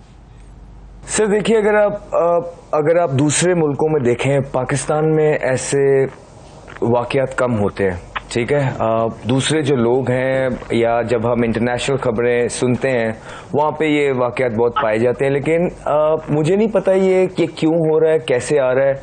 मुझे इतना ज़रूर पता है कि हम एक मुसलमान कंट्री हैं, ला इलाहा इल्लल्लाह पे ये वतन बना है, तो हमें उसके हिसाब से रहना है, हमें दीन के हिसाब से यहाँ चलना है। हमें यहाँ पे वो चीज़ें लेके चलनी है जो हमारे नबी पाक की तालीमात हैं, हमारे दीन ने हमें सिखाया है, और उसको कायम करना है। मुझे नहीं पता ये कैसे होता है, कैसे नहीं होता है। आई एम श्योर जिन लोगों को ये काम है उनको ये ज़्यादा पता होगा, लेकिन मुझे एक चीज़ ज़रूर पता है कि ये हम मुसलमान मुल्क हैं, और हमारी जो नबी पाक सल्लल्लाहु अलैहि वसल्लम की तालीमात है, हमने उसको कायम करना है और उस तरह लेके चलना है, अदरवाइज मुश्किल हो जाएगा, अदरवाइज बहुत मुश्किल हो जाएगा। अच्छा, मैंने ये भी देखा, आपकी वीडियोस भी कुछ देखी जिसमें आप माशाल्लाह रिलीजियस स्कॉलर्स वगैरह जो हैं उनसे भी मुलाकातें करते हैं। तो जब उनसे मुलाकात होती है तो उससे क्या आपकी पर्सनल ज़िंदगी में चेंज आता है, क्या चीज़ सीखते हैं आप? आपको देखना पड़ेगा कि हम दीन से बहुत दूर आ गए हैं, और जब तक किसी चीज़ पे टाइम नहीं लगाएंगे, मुशक्कत नहीं करेंगे उसके लिए, क्योंकि दीन नाम है मुशक्कत का, एफर्ट नहीं करेंगे, तब तक हमें वो चीज़ें पता नहीं लगेंगी। जब आप एफर्ट पुट करने लग जाएंगे, वन बाय वन आप पे सारी चीज़ें खुलती जाएंगी। और जब आप एफर्ट करते हैं, अल्लाह ताला आपको अपनी तरफ खींचता है। एफर्ट नहीं करेंगे, चीज़ें नहीं आएंगी। तो मैं सर सीखता हूँ, जहाँ से भी मुझे अच्छी बात मिलती है, जहाँ से भी मुझे लगता है कि ये बात मेरे ज़िंदगी में मेरे या मेरे बच्चों के काम आएगी, मेरे हाउस होल्ड में काम आएगी, या एज सेलिब्रिटी मैं इस बात को लेके आगे स्प्रेड कर सकूंगा। Sir I try to learn as much as I can. सही। अच्छा, अगर अब हमने अपनी सोसाइटी को एक इंक्लूसिव सोसाइटी बनाना है कि जो जिस तरह रहना चाहे वो उस तरह से रहे, उनको आज़ादी हो और वो कॉन्फिडेंस भी उनमें हो कि भाई हम कुछ कर रहे हैं तो डर डर के ना करें, खुल के करें, अपने मुल्क में कर रहे हैं भाई, तो इस हवाले से क्या करना चाहिए? क्या कहेंगे इस हवाले से लोगों को? उससे पहले सबसे पहले तो चीज़ें दरगुजर करना सीखनी है, और दूसरा ये है कि हर चीज़ के लिए इदारे मौजूद हैं। अगर कोई इंसिडेंट होता है ऐसा जो कि नागवार है और जो हमें बर्दाश्त नहीं है, उन चीज़ों के लिए भी जुडिशरी है, हमारे कोर्ट्स हैं, हमारी सुप्रीम कोर्ट्स हैं, ऐसे लॉज मौजूद हैं, हमें उनको फॉलो करना है। जब हम कानून को अपने हाथ में ले लेते हैं और समझते हैं कि हम ही कानून है, वहां पे गलतियां होती हैं। ये बड़ा इंपॉर्टेंट पॉइंट है, हम कानून नहीं है। हाँ, इदारे मौजूद हैं, वो कानून की अमलदारी भी कराएंगे और वही सजा और जजा का कॉन्सेप्ट भी इस मुल्क में नाफिज कराएंगे। अच्छा, अब जाहिर है बहुत सारे ऐसे सेलिब्रिटीज होते हैं जो कि थोड़ी देर के लिए जरा आंखों से ओझल हो जाते हैं। अब लोग ये जानकर बड़े खुश हुए कि आप जड़ावाला गए और उन लोगों से आपने मुलाकात की, लेकिन इसके अलावा क्या क्या क्या एफर्ट्स चल रही हैं आपकी, आप क्या क्या कर रहे हैं? ज़ाहिर फाउंडेशन भी अपनी आप चला रहे हैं, लोगों की मदद भी कर रहे हैं, इसके अलावा क्या कर रहे हैं आजकल? डोमेस्टिक खेल रहे हैं, लेकिन अहमद शहजाद की ज़िंदगी में और क्या हो रहा है? कुछ नहीं, मेरा ज़्यादा टाइम मेरी फैमिली के साथ गुजरता है और फिर मेरा जिम और मेरी प्रैक्टिसेस। लाइक मैं टीम से बाहर हूँ, अभी खेल नहीं रहा हूँ, लेकिन मेरा हर दिन मेरी जो मेरा एक रजीम है फिटनेस की या मेरी प्रैक्टिसेस की, उसमें ही गुजरता है। और दूसरा ये है कि I am trying to come back. अभी डोमेस्टिक सीजन स्टार्ट हुआ है, I am representing Lahore Whites, जिसके कोच है Ejaz Ahmed junior, captain Asad Naseem. So we playing there. आज मतलब कल शायद पहला दिन था मैच का। It's going well. So it's really important for me कि मैं जो भी क्रिकेट खेल रहा हूँ डोमेस्टिक में, उसमें परफॉर्मेंसेज दूँ। आखिरी 5-6 टूर्नामेंट्स जो मैं खेल रहा हूँ अपने डोमेस्टिक के, I been playing really well. I am really happy with my form, my fitness. So now again it's an opportunity for me, platform for me, so I can score runs and इंशाल्लाह ताला अल्लाह ना करे कि पाकिस्तान में किसी की बुरी form हो, वो अच्छा खेलते रहे, परफॉर्म करते रहे। लेकिन अगर किसी की फॉर्म ऊपर नीचे होती है तो मैं इस पोजीशन में हूँ, मेरी फिटनेस लेवल वो हो, मेरा फॉर्म ऐसी हो, मेरे पीछे इतने स्कोर लगे हो कि I can easily replace them. हाँ बिल्कुल बिल्कुल, इंशाल्लाह। और वापसी हो जाएगी जी आपकी भी, इंशाल्लाह टीम में वापसी हो जाएगी। अच्छा ये बताएं कि अब बहुत सारे लोग जाहिर है अपनी फेवरेट सेलिब्रिटीज के बारे में जानने की कोशिश करते हैं, हर चीज वो नहीं जान सकते, लेकिन आज एक सीक्रेट आपके बारे में हम यहाँ पर रिवील करते हैं। बहुत सारे लोग, अवैस मैं आपको बताती हूँ, बहुत सारे लोग ये नहीं जानते हैं अहमद शहजाद की मुतअद्दिद लैंग्वेजेस से बड़े ताल्लुकात हैं। मिसाल के तौर पे अब हम जरा मोड ऑफ कम्युनिकेशन या लैंग्वेज ऑफ कम्युनिकेशन चेंज करते हैं ताकि लोगों को पता चले कि एक और लैंग्वेज भी है जो आप, जिस पे आपको बड़ा उबूर है और आप कई लैंग्वेजेस बोल सकते हैं। ठीक है जी, कर लें। कोशिश कवल शू। मैंने आपको पहले भी बताया, जमा पुख्तो लग्गा डवडा था, अगर स्टैंप ऑफ अथॉरिटी चे दे मां पुख्तो के न दे बेम कोशिश कबल शो ना जी ना तासो, बिल्कुल स्टैंप ऑफ अथॉरिटी पुख्तो के दे। और Awais is started to get uncomfortable क्योंकि अवैस जाते हैं ना जब पश्तो वाले या कोई अब भाई नहीं समझ में आ रही, तर्जुमा करके बता दें क्या क्या बात होगी, क्या आप लोग गुफ्तगू कर रहे हैं, अवाम उन्नास के लिए भी तो बताएं ना। तर्जुमा करके मैं बता देती हूँ। तर्जुमा ये है कि मैंने उनको कहा कि भाई हम जरा लैंग्वेज ऑफ कम्युनिकेशन चेंज कर ले, तो उन्होंने कहा कि वो पहले तो हंसे उसी जबान में, हंसने की तो जबान पश्तो नहीं थी, वो कॉमन जबान थी, यूनिवर्सल जबान थी। पहले वो हंसे, फिर उन्होंने कहा कि हम कोशिश कर सकते हैं, क्योंकि मेरी स्टैंप ऑफ अथॉरिटी पश्तो नहीं है, क्योंकि उस तरह से मुझे पश्तो में मेरे हिसाब से ग्रिप नहीं है, लेकिन मेरे हिसाब से तो आपकी अच्छी खासी ग्रिप है और स्टैंप ऑफ अथॉरिटी भी है। बल्ले की ग्रिप ज्यादा इंपॉर्टेंट है, पश्तो की ग्रिप जरा कम भी हो तो कोई मसला नहीं है। लेकिन बिल्कुल जो हमारे पश्तून बिरादरी वाले लोग हैं और जो नहीं जानते थे अदरवाइज भी कि आपकी पश्तो पर ग्रिप क्या है, तो ये कनेक्शन भी जरा उनके लिए बताएं, थोड़ा सा बैकग्राउंड बताएं कि भाई पश्तो आपने कैसे सीखी, क्यों सीखी, क्या ताल्लुक है आपका पश्तो से? पश्तो के साथ तो बड़ा सिंपल कनेक्शन है। पश्तो तो एक ऐसी लैंग्वेज है कि जो लाइक पठान भी होते हैं, इधर उधर पैदा हुए होते हैं, तो तब तक उन्हें पश्तो नहीं आती जब तक वो खुद पठान ना हो। तो अल्हम्दुलिल्लाह मैं पठान हूँ और मेरे पेरेंट्स जो हैं वो पेशावर से हैं। We all siblings born and brought up in Lahore. मेरे पेरेंट्स लाहौर आ गए थे और उनकी शादी यहाँ पे हुई और फिर हम यहाँ पले बड़े। मेरे घर में मिक्स लैंग्वेजेस बोली जाती हैं, वो पश्तो भी बोलते हैं, उर्दू भी बोलते हैं, इंग्लिश भी थोड़ी थोड़ी बोल लेते हैं। तो मेरे कोशिश करते हैं कि बच्चों को भी अब जो हमारी जो लैंग्वेजेस हैं वो साथ साथ उनका इंट्रोडक्शन रहना चाहिए। So I am a Pathan basically, that is why I know Pashto. Yes, बहुत सारे लोग हैं जो कि पठान है भी नहीं, वो अपने साथ खान लगाने लग गए। तो खान से वो बड़ा फेमस आजकल वो ट्रेंड है जी, खान खान, तो हर बंदे के आगे खान लगा है। तो मुझे भी कुछ लोग पूछते हैं कि आप अपने नाम के आगे आपने कभी खान नहीं लगवाया ये वो, तो मैंने बोला कि हाँ आप ठीक कह रहे हो, लेकिन अब बहुत देर हो चुकी है, अब थोड़ा सा चीज़ी लगेगा कि शायद मैं कोई सिंपैथीज के लिए या कोई फॉलोइंग के लिए इस नाम को आगे लेके चल रहा हूँ। बट आपने ठीक बोला, बहुत सारे लोगों को नहीं पता है कि मैं पठान हूँ, लेकिन इंशाल्लाह अब आहिस्ता आहिस्ता लोगों को बताएंगे कि हमारे प्रोग्राम के बाद पता चल गया लोगों को। थैंक यू जी, बहुत शुक्रिया अदा करेंगे अहमद शहजाद खान साहब। और एक बार फिर जाते जाते आपको बता दूं, पाकिस्तान इंडिया से हार गया है। वक्फा लेते हैं, वक्फे के बाद दोबारा हाजिर होते हैं। सुबह सवेरे पाकिस्तान, सुबह सवेरे पाकिस्तान, सुबह सवेरे पाकिस्तान।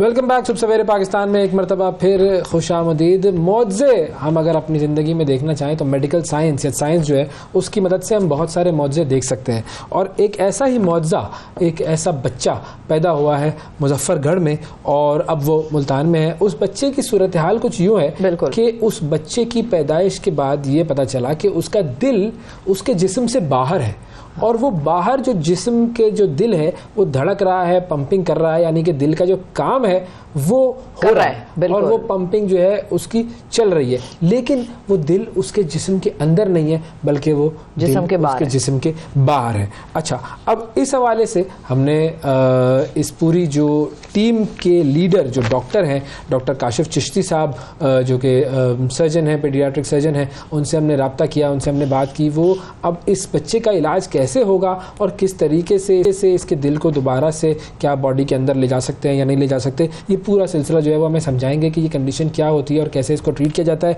डॉक्टर चिश्ती साहब हमारे साथ मौजूद हैं। अस्सलाम वालेकुम सर। वालेकुम अस्सलाम, आप सबका शुक्रिया, आप खैरियत से हैं? डॉक्टर साहब थैंक यू, बहुत शुक्रिया सर।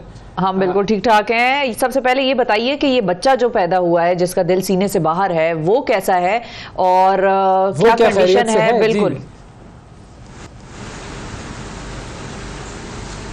जी, मैं इसकी अपडेट आपको इस तरह दूं कि मोहम्मद अब्दुल्ला जो जिनके वालिद मोहम्मद कासिम हैं, ये मुजफ्फरगढ़ के रिहायशी हैं। ये हमारे पास जुम्मा और हफ्ता की दरमियानी शब लेकर आए थे और इसका जैसे आपने इंट्रो में कहा कि ये कंजेनिटल डिफेक्ट्स होते हैं जिनमें पैदाइशी नकाइस होते हैं और इस बच्चे का दिल जो है वो अपनी जगह जो छाती के अंदर होती है वहाँ नहीं है और ये दिल जो है वो छाती के बाहर है अपनी सारी शरियानों के साथ। और ये बच्चे जैसे ही हमारे हॉस्पिटल में आते हैं, क्योंकि मैं खुद एक पीडियाट्रिक सर्जन हूँ, तो हमारी एक क्लियर डायरेक्शंस हैं कि इनको एक स्पेशल केयर दी जाती है और फौरी तौर पर एक मेडिकल बोर्ड जो है वो तश्कील दे दिया गया जिसमें paediatric cardiologist, paediatric cardiac surgeon, anaesthesiologist, radiologist और मैं खुद उसमें शामिल था। हमने उसके जितने भी इब्तदाई जो है वो ब्लड टेस्ट भी, एकोकार्डियोग्राफी और दूसरे जो भी इन्वेस्टिगेशंस हैं वो की और उनकी फौरी तौर पर जो रिपोर्ट है वो, क्योंकि सीएम साहब की और हेल्थ मिनिस्टर साहब की इसमें क्लियर कट डायरेक्शंस थी और दिन में वो हमारे साथ मुतअद्दिद बार जो है वो इसमें राब्ते पर रहे और उनके साथ डिपार्टमेंट जो शेयर करता रहा अपनी जो भी हमारी जो उसकी प्रोसीडिंग्स थी।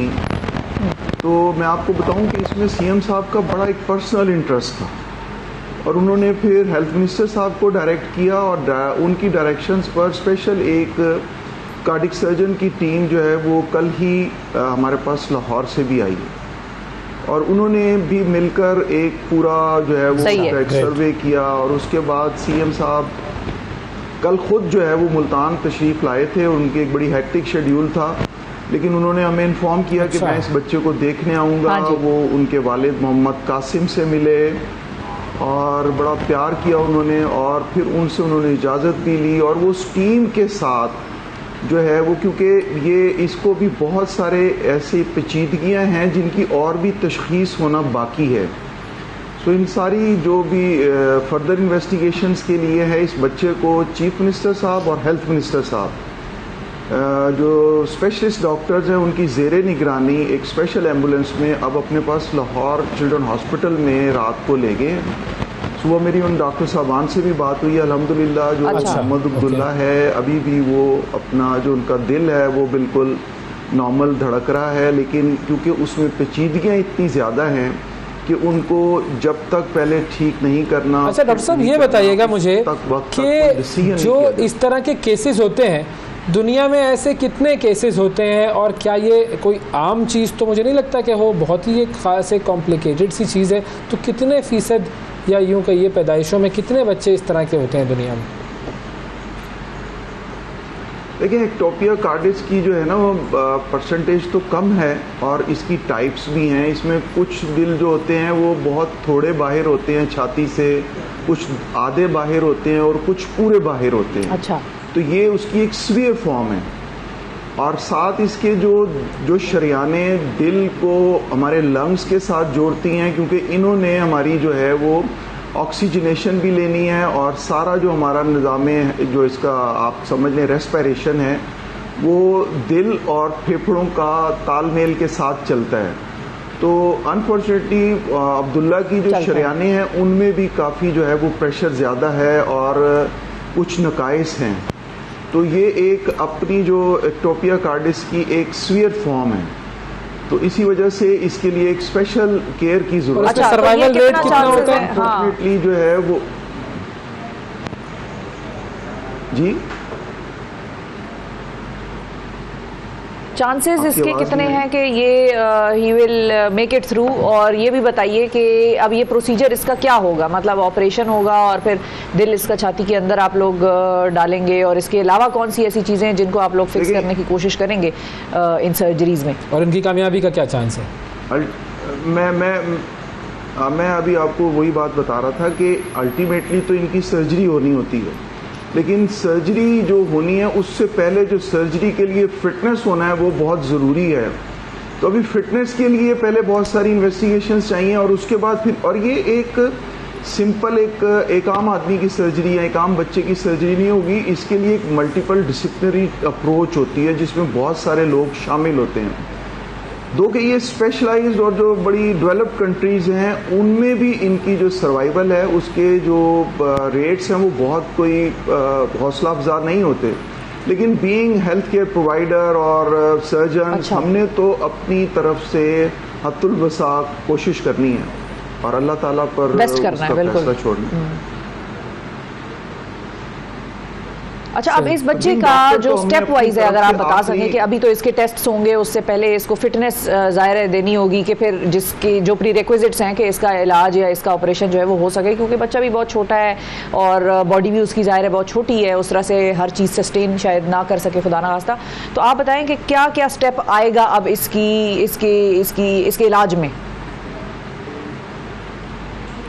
जी, मैंने वही बताया है कि मैं जो इस बच्चे के लिए सबसे इम्पॉर्टेंट है कि पहले इसकी जैसे बेसिक्स ब्लड टेस्ट हैं और फिर एकोकार्डियोग्राफी, फिर सीटी एंजियो, वो इसको डेमोन्स्ट्रेट करेगी कि इसकी जो लंग्स की और हार्ट की जो वेसल्स हैं उनकी कॉन्फ़िगरेशंस कैसी हैं। जो दिल की सर्जरीज होती हैं वो कार्डिक सर्जन्स जो हैं वो तो एक दिन के बच्चे की भी हो जाती हैं, प्रोवाइडेड कि वो फिट हो और उसका स्ट्रक्चर जो है वो ऐसा हो कि वो एनेस्थीसिया को और उन चीज़ों को सस्टेन कर सके। तो हमें सबसे पहले तो ये दुआ करनी है कि अब्दुल्ला जो है वो इस काबिल हो जाए कि उसकी सर्जरी हो सके, और उसके बाद फिर जो है वो सर्जन्स इसको डेफिनेटली जो है वो चैलेंज समझकर इसको करेंगे। अच्छा, अगर ये इस काबिल हो जाता है कि इसकी सर्जरी हो सके तो क्या इसका मुकम्मल इलाज पाकिस्तान में हो सकता है? जी, हमारे यहाँ जो है वो कार्डिक सर्जन्स बहुत कॉम्पिटेंट हैं और उन्होंने इस तरह के कई केसेस किए भी हैं, और बल्कि मैं आपके चैनल का बहुत इस बारे में शुक्रिया भी अदा करूँगा कि आपने जो ये एक पैदाइशी नकाइस हैं और जो कंजेनिटल एब्नॉर्मलिटीज़ हैं उनके बारे में इस सेगमेंट को लिया, तो इसकी अवेयरनेस पे भी हम बहुत ज़्यादा स्ट्रेस देंगे कि ये एक स्पेशल बेबीज़ होते हैं और इनको बहुत ज़्यादा स्पेशल केयर की ज़रूरत होती है। तो अगर हम कम्युनिटी के तौर पर भी और हेल्थ केयर प्रोवाइडर के तौर पर भी इनको बहुत ज़्यादा सपोर्ट करें तो हमारे यहाँ जो है वो हेल्थ फैसिलिटीज़ बहुत इम्प्रूव्ड हैं। हमारे जो डॉक्टर्स हैं, हमारे जो एनेस्थीसियोलॉजिस्ट हैं, न्यूनेटोलॉजिस्ट हैं, दे आर वेरी कॉम्पिटेंट, और बहुत चैलेंजिंग सर्जरीज भी यहाँ होती हैं और वो बड़ी कामयाब होती हैं। इसकी कोई वजह होती है इस बीमारी के होने की कि ये क्यों हो जाती है?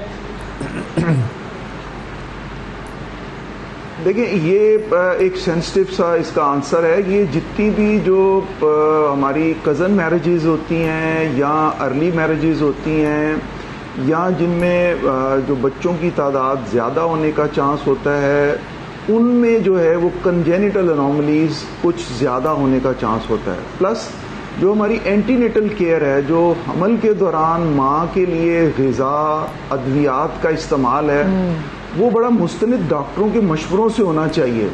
और हम जो हमारा डिफरेंस है डेवलप्ड कंट्रीज़ के साथ वो यही है कि हमारे जो हमल के दौरान माँओं की जो है वो बहुत ज़्यादा काउंसलिंग नहीं की जाती है और कुछ सोशो इकोनॉमिक्स जो है वो बाउंड्रीज आ जाती हैं, लेकिन हम बहुत सारी अपनी कंजेनिटल एनॉमलीज से छुटकारा हासिल कर सकते हैं अगर हम मैस लेवल पर इसकी अवेयरनेस दें कि जो प्रेगनेंसी है वो एक बहुत ही चैलेंजिंग टास्क है, उसमें मदर की डाइट से लेकर अद्वियात तक और उनका फॉलोअप बहुत ज़्यादा ख्याल रखना चाहिए।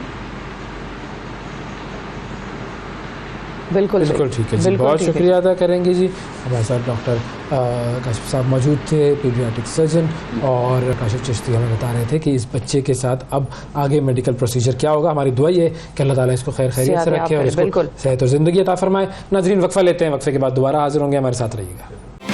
सुबह सवेरे पाकिस्तान, सुबह सवेरे पाकिस्तान, सुबह सवेरे पाकिस्तान। वेलकम बैक जी, वेलकम बैक। सेहत के हवाले से बात हो रही है, इलाज मुआवजे के हवाले से बात हो रही है। पाकिस्तान के हेल्थ केयर की पॉलिसी और हेल्थ केयर के निज़ाम को किस तरह से बेहतर बनाया जा सकता है और किस तरह से हम ये मेक श्योर कर सकते हैं कि पाकिस्तान में हर एक को बुनियादी मयारी सहूलत जो है वो इलाज की फराहम हो, और इसमें हुकूमतें क्या कर सकती हैं, हमारे प्राइवेट इदारे और गवर्नमेंट के इदारे जो ज़ाहिर है सरकारी हमारे हॉस्पिटल्स हैं उनको किस तरह से बेहतर बनाया जा सकता है। हालांकि हम ये भी जानते हैं कि जो ख़ास तौर पर जो पेशेंट का लोड है वो सरकारी अस्पतालों में अच्छा खासा होता है। प्राइवेट हॉस्पिटल्स में तो हमारे जो चंद एक लोग जो आपको रेस्टोरेंट वगैरह में नजर आते हैं, जो अफोर्ड कर सकते हैं प्राइवेट हॉस्पिटल्स की का इलाज, वही वहाँ पर जाते हैं। असल में तो जो हमारा आवाम का रश है वो सरकारी अस्पतालों में होता है, उनको किस तरह से बेहतर बनाया जा सकता है। डॉक्टर सोहेल खान साहब हमारे साथ मौजूद हैं, जो कि national institute of cardiovascular diseases Karachi में CEO हैं, और हार्वर्ड यूनिवर्सिटी से इन्होंने हेल्थ केयर मैनेजमेंट की डिग्री हासिल की है। Is one of the only Pakistani जो कि वहाँ से ये तालीम हासिल करके यहाँ पर आके गवर्नमेंट सेक्टर में काम कर रहे हैं। अस्सलाम वालेकुम डॉक्टर साहब। अस्सलाम वालेकुम अवैस। बहुत शुक्रिया सर प्रोग्राम के लिए वक्त निकाला। अच्छा, आप अगर हम हेल्थ केयर की बात करें तो हम सब जानते हैं कि पाकिस्तान में हेल्थ केयर का जो सिस्टम है उसके अंदर इश्यूज हैं, लेकिन आपको पता होगा कि अब अमेरिका का निज़ाम हो, बरतानिया का निज़ाम हो, इंडिया हो, क्यूबा हो, हर जगह कोई मसाइल होते हैं। मसाइल तो होते हैं। तो हमारे यहाँ क्या मेन प्रॉब्लम्स हैं जो एज ए डॉक्टर आपने आइडेंटिफाई किए?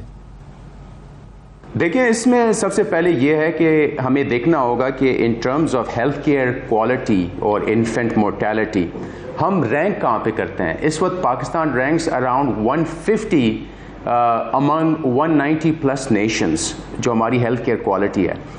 फिर अगर हम हेल्थ केयर एक्सपेंडिचर के लिहाज से बात करते हैं, पहली बात हमें इस चीज़ पे सबको राज़ी होना चाहिए कि access to good health care is a basic human right, is a basic human need. बिल्कुल सही है। तो जो डेवलप कंट्रीज़ हैं, फॉर एग्जांपल यूनाइटेड स्टेट्स में, they spend about 15 to 18% of their GDP on health care, जबकि Pakistan we spend 1 to 2% of our GDP on health care.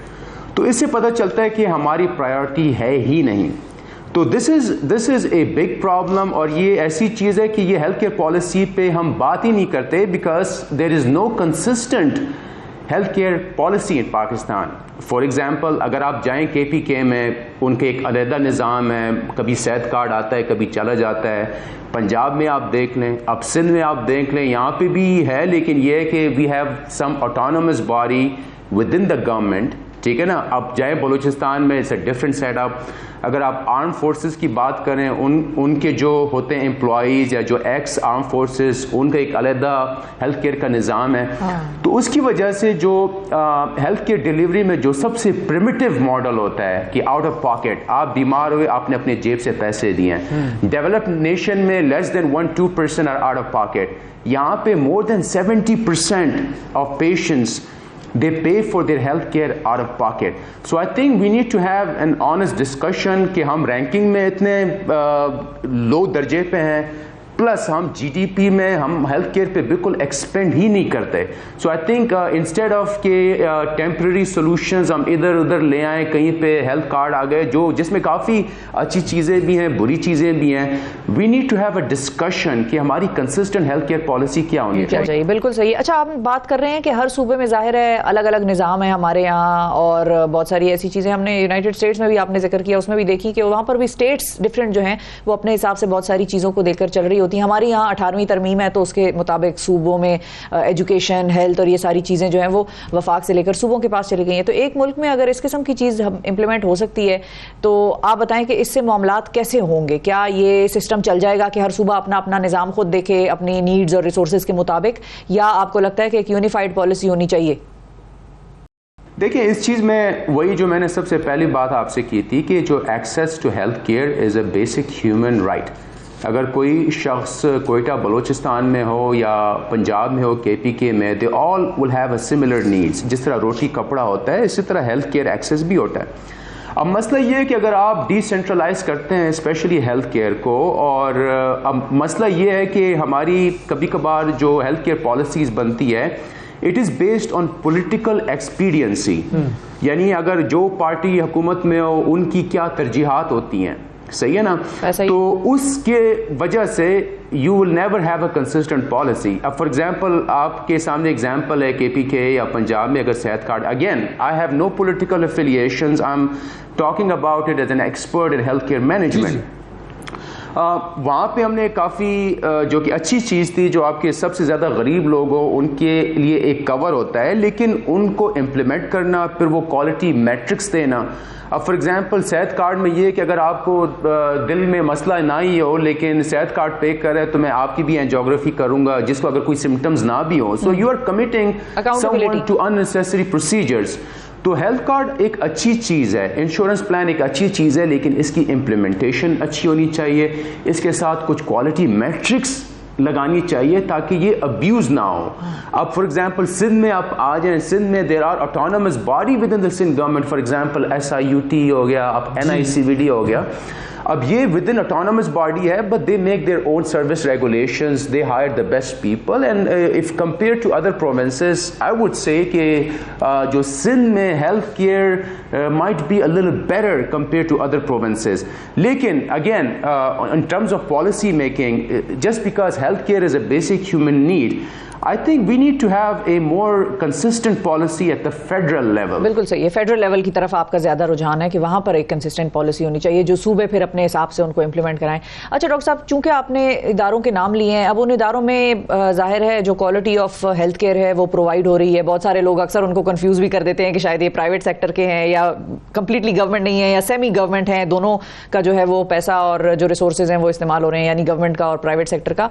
और मतलब लेकिन वही बात है कि जहां पर सबसे ज्यादा लोड, जिसको इन्फ्लक्स हम कहते हैं पेशेंट का, वो जिना हॉस्पिटल की आप बात करें, हैदराबाद के अस्पतालों में आप चले जाएं, मतलब NICVD तो बिल्कुल सही है कि वो एक ऐसा अस्पताल है कि जिसने एक क्वालिटी स्टैंडर्ड दिया है, लेकिन जिन इदारों की आप उस तरह से बात कर रहे हैं उनका जो लेवल है वो उन सरकारी अस्पतालों से बड़ा डिफरेंट है। पता नहीं, मुझे समझ नहीं आती कि ऐसा क्यों है, या तो हम उन सरकारी अस्पतालों को भी उठाएं, लेकिन कंपैरिजन कैसे कर सकते हैं दो सेक्टर्स का?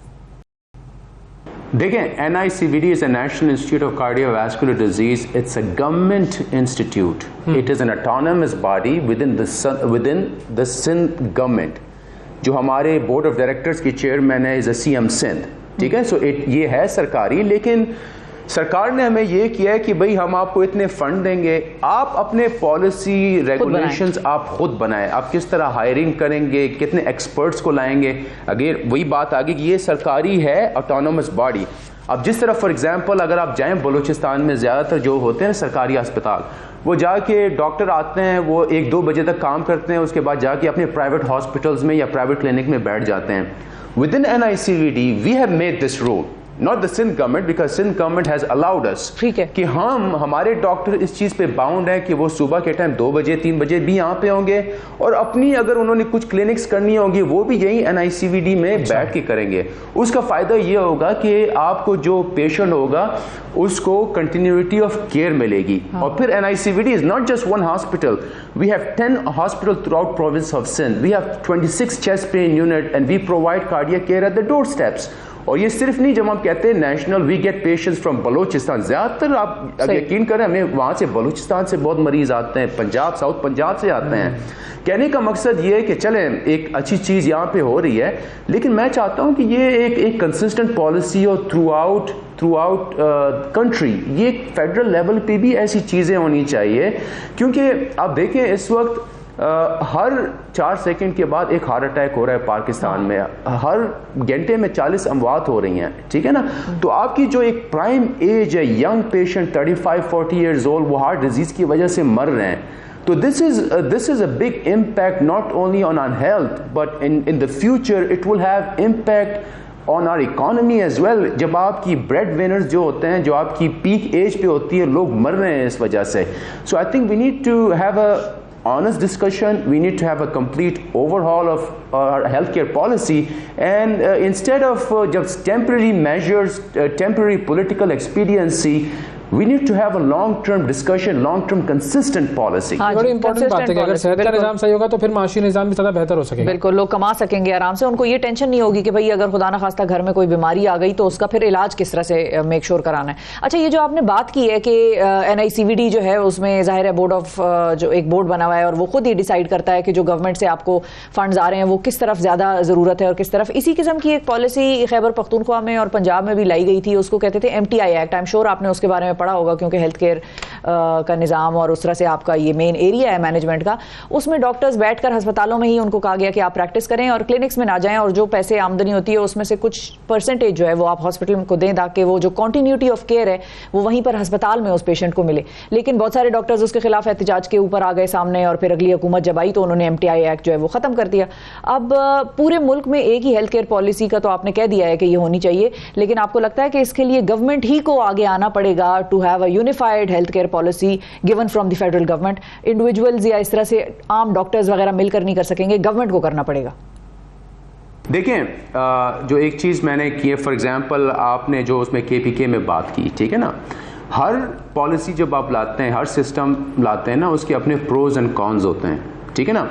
लेकिन यहाँ पे मेरा इख्तलाफ है कि एक जगह आप डॉक्टर को कहते हैं कि आपने सरकारी अस्पताल में सुबह शाम काम करना है, दूसरी तरफ आप सेहत कार्ड ले आते हैं जिसमें आप प्राइवेट इंस्टीट्यूट को इनकरेज करते हैं कि वो जाके छोटे छोटे लो क्वालिटी हॉस्पिटल्स बनाएं. सही है. तो यहाँ पे वहीं पे आपकी कॉन्फ्लिक्ट आ गई, वहीं पे आपकी कंफ्यूजन आ गई कि आप यार करना क्या चाहते हैं. Do you want to make your सरकारी अस्पताल stronger with a better quality और you want to encourage a low quality private hospitals? ठीक है ना. तो ये इनकी अपनी कंफ्यूजन थी वहाँ पे. वही वजह मैं बता रहा हूँ कि there has to be a consistent policy. ज़ाहिर बात है, change is not easy, right? So if you want to bring change, it has to be associated with a strong administrative back. ठीक है ना, एक बाय इन होना चाहिए. आप डॉक्टर्स को भी ऑन बोर्ड ले लें इस पे, सही है. लेकिन एक होती है implementation. We can talk all we want, we can make policy on the paper, but it's about implementation. अगर आप हेल्थ कार्ड भी लाते हैं, प्रॉपरली इम्प्लीमेंट करते हैं, क्वालिटी मैट्रिक्स लगाते हैं, आप ये छोटे छोटे लो क्वालिटी हॉस्पिटल को इनकरेज नहीं करते हैं उसमें, बजाय इसके आप अपने सरकारी हॉस्पिटल को मज़ीद बेहतर करने की कोशिश करें, अपनी गवर्नेंस को बेहतर करने की कोशिश करें, चेक्स एंड बैलेंसेस हो, करप्शन कम करें. So these things are possible. और सबसे बड़ी बात यह है कि आप जाके दुनिया में स्टडी करें, आप जाके कनाडा के मॉडल को देखें, फ्रांस के मॉडल को देखें, आप ताइवान के मॉडल को देखें. अब ताइवान में ये है कि सब गवर्नमेंट नहीं देती, आप वो एम्प्लॉयर जो होता है उसको कहती है आपने हेल्थ केयर इंश्योरेंस देना है, ठीक है ना. इसके अलावा गवर्नमेंट भी सब्सिडाइज करती है, इसके अलावा आउट ऑफ पॉकेट भी होता है, मरीज भी कुछ अपनी जेब से पैसे दे देता है. So that has led to a consistent national policy. तो उसमें बेहतर ये है कि आप एक्सपर्ट लेके दुनिया में जाएं, दुनिया में क्या हो रहा है. जो आउट ऑफ पॉकेट मॉडल हमारा चल रहा है ना यहाँ पे, this is a very primitive model. बिल्कुल सही है. जो आउट ऑफ पॉकेट मॉडल जो है हमारा वो वाकई प्रिमिटिव मॉडल है. आपने जिक्र किया ताइवान का, USA का, लेकिन पाकिस्तान की सिचुएशन को सामने रखते हुए क्या समझते हैं कि कौन सा मॉडल हमारा हेल्थ केयर का सबसे बेहतर साबित हो सकता है हमारे मुल्क के लिए? फाइनली देखें, Pakistan is a country of 200+ million people. और अगेन यहाँ पे जो सिस्टम होगा, we have to come up with some sort of a mixed model. अब मिक्स मॉडल ये है कि जो मुझे बहुत पसंद है, फॉर एग्जांपल जो उस ताइवान का मॉडल है ना, if your employer gives you the health care insurance, ठीक है ना, साथ में गवर्नमेंट उसको सब्सिडाइज करे, तीसरा आउट ऑफ पॉकेट से भी मरीज कुछ दें, that is something that we should focus on. दूसरा, जो आप फॉर एग्जांपल फ्रांस में जाएं, जो ज़्यादातर इंश्योरेंस कंपनीज होती है, these are non for profit.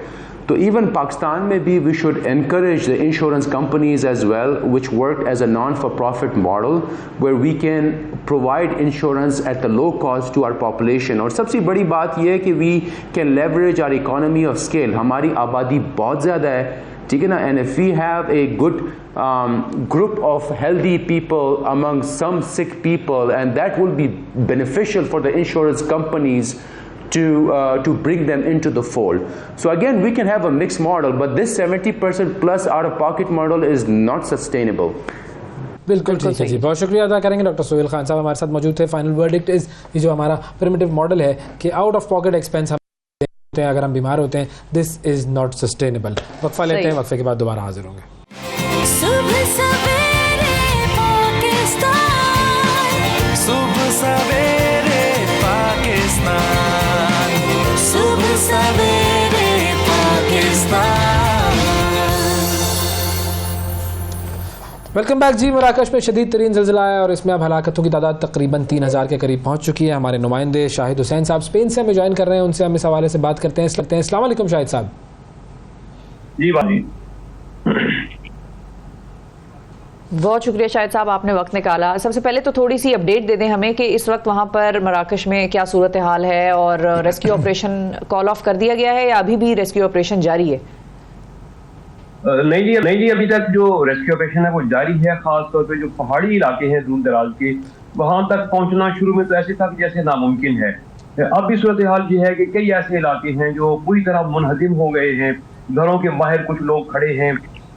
तफसील अगर यूं उसको बयान किया जाए कि वहाँ पे दुख है, कर्ब है, लोग परेशानी के आलम में। एक खातून खड़ी है और वो ये बता रही है कि इस पत्थर के नीचे मेरा बच्चा है, मगर उसके पास वो सकत, वो हिम्मत नहीं है उस पत्थर को हटा सकी।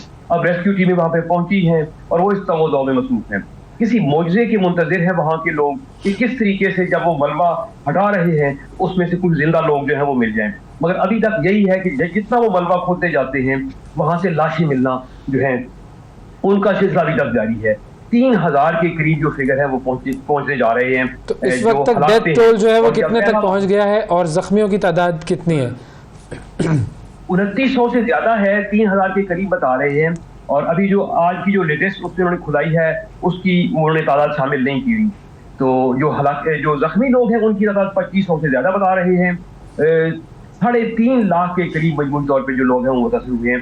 जो इटलस के पहाड़ है वहाँ पे इस तरह से है कि मुख्तलिफ छोटे छोटे देहात हैं। तो अगर मैं यूँ कहूँ कि कुछ देहात पूरी तरह से मुनहदिम हो गए हैं तो गलत नहीं होगा। कई देहात ऐसे हैं जिनपे 300 की आबादी थी, 500 की आबादी थी, तो वहाँ सिर्फ चंद एक लोग ही जिंदा बचे हैं। बाकी तमाम वो जो इलाका है वो मलबे के ढेर में तब्दील हो चुका है। और इमदादी कार्रवाइयों में भी चूंकि मुश्किलात पेश आ रही हैं, बाकायदा सड़क नहीं है वहाँ तक, जो सड़कें थीं वो टूट फूट का शिकार हैं। अब वहाँ पे खुराक पहुँचाने का जो वाहिद जरिया है वो भी हेलीकॉप्टर है, उसी के जरिए वहाँ पे जो इमदादी कार्रवाइयाँ हैं, जो खुराक है वो पहुँचाई जा रही है। जो साथ के ममालिक हैं जैसे स्पेन है, फ्रांस है, जो बाकी मराकश के दोस्त ममालिक हैं, उन्होंने कोशिश किया कि वो वहाँ पे रेस्क्यू टीमें भी भेजें और वो इमदाद का जो सिलसिला है वो भी जारी है। मगर यकीन करें कि वो जो लोग हैं उन्हें पहले 2 दिन तो सड़कों पे, रोड पे गुजारी, खुले आसमान के नीचे गुजारी, और इतना डर और खौफ था उनमें कि वो नहीं चाहते थे कि हम वापस अपने घर। कुछ ऐसे थे जिनके घर टूट फूट का शिकार थे ही नहीं मौजूद घर, मगर जिनके घर थे वो अपने घरों में नहीं जाना चाहते थे। बच्चे रो रहे थे, एक शख्स वो घर से बाहर था, थोड़े फासले पे 2 बच्चे उसके साथ थे। तो अब ये बताइए कि जो बेघर अफराद हैं शायद साहब, ये बताएं कि जो अब बेघर अफराद हैं उनके लिए हुकूमत क्या कर रही है? उनको कहीं और शेल्टर दिया हुआ है? वो उनकी तादाद कितनी है जो इस वक्त अपने घरों से बाहर हैं, या वो वैसे भी सेफ्टी रीजंस की वजह से वो बिल्डिंग्स और वो सारी खाली कर दी हैं, तो वो लोग कहाँ पर शिफ्ट हुए हुए हैं? अब बहुत सारी जगहों पे जो खेमे हैं वो लगाए गए हैं ताकि वहां से उनको खुराक मुहैया की जा सके।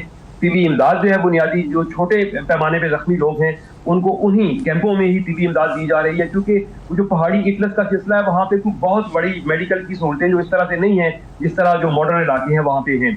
लिहाजा अपनी मदद आपके तहत लोग उनकी मदद कर रहे हैं और खेमों में लोग बैठे हुए हैं जहाँ पे खुराक और वो चीज़ें दी जा रही हैं। अभी लोगों की वापसी के हवाले से बाकायदा हुकूमत ने कोई इस तरह से ऐलान नहीं किया, क्योंकि हुकूमत जो है वो भी सोग और गम में डूबी हुई है और वो भी मुंतज़िर है कि किसी तरफ से हमें कोई ऐसी कोई हेल्प मिले जिस तरह पाकिस्तान में आमतौर पर दर्ज आता है। मराकश भी एक बहुत अमीर मुल्क नहीं है जिस तरह यूरोप में है, ये यूरोप के साथ जरूर है, मगर इसका दूसरा जो हिस्सा है वो चूँकि अफ्रीका के साथ लगता है, तो वहाँ पे भी जो खास तौर पे ये इलाके इसी तरह के पुराने इलाके हैं जिस तरह हमारे कश्मीर के इलाकों में ज़लज़ला आता है, तो इस तरह नहीं मकान खड़े होते पहाड़ों की चोटियों पे वहाँ तक, और पानी, बिजली, गैस मुनक़ता होने के बाद आप खुद अंदाजा लगा सकते हैं कि किस सूरत हाल में जो लोग हैं वो जी रहे हैं। सही। और फाइनली ये भी बताइएगा कि इंटरनेशनल कम्युनिटी की तरफ से कौन कौन से ममालिक ऐसे हैं कि जिनकी तरफ से इमदाद या जो रेस्क्यू सर्विसेज करने वाले जो लोग हैं वो आ चुके हैं? यूरोप ने खासतौर पर यूरोपीय यूनियन ने भी ऐलान किया है हम इमदाद के लिए पहुंचते हैं। स्पेन की टीमें वहां पे पहुंच चुकी हैं। स्पेन के कुछ सयाह से गए हुए हैं, उन्होंने वापस आके जो तफसील बताई है। इसके अलावा फ्रांस के जो लोग हैं जो मराकेश के दोस्त ममालिक हैं जैसे मिस्र है, अलजायर है, उन्होंने मदद के लिए जो है वो कहा है, मगर बड़े पैमाने पे कोई इमदाद जो है वहाँ पे नहीं पहुंची अभी तक। बिल्कुल ठीक है जी, बहुत शुक्रिया अदा करेंगे। शाहिद हुसैन साहब हमारे नुमाइंदे मराकश हमें स्पेन से हमें ज्वाइन कर रहे थे। मराकश के ज़लज़ले के हवाले से बात हो रही थी। एक बहुत शदीद ज़लज़ला था ये, और 1960 में जो ज़लज़ला आया था उसमें 12,000 लोग जा भाग हुए थे। उसके बाद ये एक बहुत शदीद ज़लज़ला है। एक छोटा सा वक्फा लेते हैं, वक्फे के बाद दोबारा हाजिर होंगे तो कुछ वकला पर बात करेंगे, मगर कुछ नए तरीके के ये वकला हैं और कंप्यूटराइज आर्टिफिशियल इंटेलिजेंस बेस्ड ये वकला हैं। तो ये क्या होगा इस ज़िमन में अब, और कैसे जो है वो इनसे हम मामला तय करेंगे, इस पर बात होगी एक वक्फे के बाद। सुबह सवेरे पाकिस्तान, सुबह सवेरे पाकिस्तान, सुबह सवेरे पाकिस्तान। वेलकम बैक जी, वेलकम बैक। एआई का इस्तेमाल हो रहा है, दुनिया की हर फील्ड में हो रहा है, सिवाय स्टूडेंट्स के लिए एग्जामिनेशन में। बाकी दुनिया में हर जगह एआई और चैट जीपीटी ये सब इस्तेमाल हो रहा है। हाँ, स्टूडेंट्स को इस चीज़ का इस्तेमाल नहीं करना चाहिए ताकि वो अपनी जहनी सलाहियत का जो है वो उसमें प्रचार कर सके, नंबर हासिल कर सके। उसके बाद चाहे जितना आपने चैट जीपीटी इस्तेमाल करना है। अब ये बेसिकली किताब है चैट जीपीटी फॉर लॉयर्स, और 101 प्रैक्टिकल प्रॉम्प्ट्स है। लिखने वाले हैं जी आदम जब्बार साहब, जो कि खुद भी एक वकील हैं, और वो अब हमें समझाएंगे कि लॉयर्स की जिंदगी में चैट जीपीटी और एआई का कितना जो अमल दखल है वो है, और हमारे निज़ाम अदल को किस तरह से चैट जीपीटी फायदा पहुंचा सकता है। आखिर वही आया सेव करने हमें, वरना तो हमें एहसास ना होता। वालेकुम सलाम जी, thank you for having me Uwais भाई and Shifa. Basically ChatGPT for lawyers मैंने किताब लिखी, and this is basically not just for lawyers, ये लॉयर्स के लिए भी है, लॉ फर्म्स के लिए भी है, और जजेस के लिए भी है। जो भी लीगल प्रोफेशन से ताल्लुक रखते हैं वो इस किताब से अपना फायदा उठा सकते हैं। तो अब इस किताब में है क्या basically? This is basically compiled list of 101 practical prompts. Prompts basically आसान लफ्ज़ों में को प्रॉम्प्ट दिया जाता है तो वो बिल्कुल ऐसे ही है। मैं लेमन टर्म्स में बताऊंगा for the general audience. Prompt basically एक ज़बान है। जैसे हम एक रेस्टोरेंट में जाते हैं और हम एक वेटर को कहते हैं कि bring me a glass of water, तो वो एक प्रॉम्प्ट है। इसी तरह चैट जीपीटी वो एक कमांड है, तो हम चैट जीपीटी को भी एक प्रॉम्प्ट देते हैं जिसमें वो हमें आउटपुट प्रोड्यूस करता है। अच्छा। तो नॉट जस्ट इन लॉयर्स बल्कि हर प्रोफेशन में, आपके एंकर के प्रोफेशन में ले लें, आप एजुकेशन में ले लें, every profession this is gonna help you. और ये AI is gonna bring a revolution in the legal industry. ये वकील भी सारे इस्तेमाल कर रहे हैं। The book is the best seller right now in US, और माशाल्लाह से we have sold more than 500 copies over there, और ये टॉप 10 में चल रही है वहाँ पे अमेज़न पे। तो पाकिस्तान का भी, लेकिन उनका तो चले निज़ाम अदल जो है वो है ही एफिशिएंट। जी जी, एक हद तक हमसे ज्यादा ही एफिशिएंसी होती है। यूके का भी जो अगर लॉ जस्टिस का सिस्टम हम देखें, यूएस का भी देखें, उनको किस तरह से ये फायदा पहुंचा रहा है और हमें किस तरह से ये उस ट्रैक पर डालेगा? देखें जी, पाकिस्तान लोग समझते हैं कि टेक्नोलॉजी को अडेप्ट नहीं करता, but I think Pakistan is one of the few countries जो टेक्नोलॉजी को बहुत जल्दी अडेप्ट कर लेते हैं। इंटरनेट यूजेज को भी हमने बहुत जल्दी किया, और हमारी पॉपुलेशन भी दुनिया की 5वीं सबसे बड़ी आबादी है, और हमारी वकला की भी बार काउंसिल्स में भी बहुत ज़्यादा हमारे पाकिस्तान में वकील हैं। तो आप लोग हैरान होंगे, ऑडियंस भी होगी, कि दुनिया के जो सबसे पहले जजेस थे जिन्होंने चैट जीपीटी का इस्तेमाल किया वो हमारे अपने ही जज थे, फ्रॉम मंडी बहाउद्दीन, और उन्होंने एक केस का फैसला करने के लिए इंडिया से नहीं from Pakistan, and this was 4 months ago, 4 महीने पहले। उन्होंने सबको पता है कि मैंने एक केस का फैसला चैट जीपीटी की मदद से किया, जिसमें उन्होंने केस के सारे फैक्ट्स, एविडेंसेस सब चैट जीपीटी को समझाए, और उन्होंने एज अ सेकंड ओपिनियन कि उन्होंने उसके बेस पे फैसला बना दिया चैट जीपीटी कि मुझे मशवरा दो, गिव मी अ सजेशन कि मैं इस फैसले में बेल ग्रांट करूं या नहीं करूं।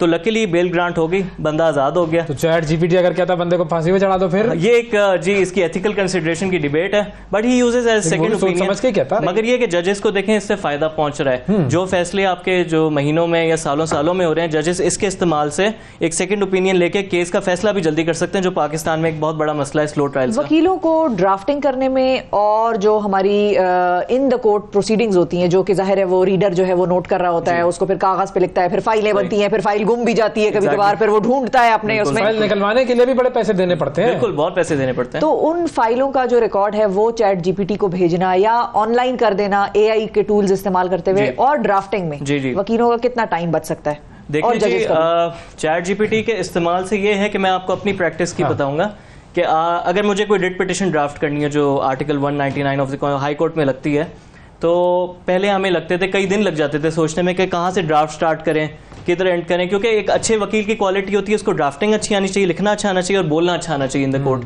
तो वो एक लॉयर, अच्छे लॉयर को उसी से डिफरेंशिएट करता है जिसकी ड्राफ्टिंग अच्छी होती है। और वो तो जो काम हमें 3 से 4 दिन लगते थे, वो अब चैट जीपीटी हमें हेल्प करता है कुछ घंटों में। मगर वही बात है, हम टोटली इसके ऊपर रिलाई नहीं कर सकते, क्योंकि चैट जीपीटी खुद itself is in developmental stage और ये इनएक्यूरेट इन्फॉर्मेशन बहुत प्रोवाइड करता है। तो हमें बहुत देखभाल के इसको यूज करना पड़ेगा। नकल के लिए भी अकल करें ना। हाँ बिल्कुल। तो हम इससे इंट्रो और अपने कुछ ड्राफ्ट की मदद ले लेते हैं, बीच में तो हमारी अपनी केस लॉ रिसर्च मैं एक चीज और समझना चाह रहा हूँ, क्योंकि मेरा जो है वो वकला से और कानून से ताल्लुक इतना ही है कि मैं टीवी देखता हूँ, मीडिया वालों को वकला नजर आ रहे होते हैं, बहुत सारी ऐसी चीजें करते हुए नजर आ रहे होते हैं कि जो छोड़ दें। लेकिन वैसे जब कोई वकील अपना केस बना रहा होता है जज के सामने प्रेजेंट करने में, तो वो पिछले केसेस की नजीरें जो है वो लेकर और उसके सामने प्रेजेंट करता है कि फलाने केस में ऐसा हुआ था, फलाने केस में ऐसा हुआ था, तो अब ऐसा होना चाहिए। तो ये जो केसेस हैं हमारे, वो सारे क्या चैट जीपीटी एनालाइज करता है? तो उसके पास वो डेटा मौजूद है, या उसके पास सिर्फ यूएस, यूके, यूरोप का डेटा मौजूद है? वो हमारे केसेस में किस तरह हेल्प कर सकता है? देखिए, इसका मैं थोड़ा सा बैकग्राउंड छोटा सा लेके जाऊंगा ताकि सबको समझ आए। चैट जीपीटी आपकी ड्राफ्टिंग वगैरह में तो मदद करता है, मगर केस, इसको हम कहते हैं केस लॉ रिसर्च। प्रेसिडेंट्स होते हैं, जो पिछले केस में फैसला हुआ तो हम उसी के ऊपर अपने नया केस डिपेंड करते हैं कि इसमें ये फैसला हुआ था तो इसमें भी यही होना चाहिए। तो वो जो केस लॉ रिसर्च है, यूएस, यूके कहीं भी ले लें, चैट जीपीटी का मॉडल जो पहले आया था वो 2021 तक उसकी नॉलेज अपडेटेड थी। तो जहां तक केस लॉ अपडेटेड थे यूके, यूएस के अगर हुए में, तो वो वहां तक हुए हुए थे।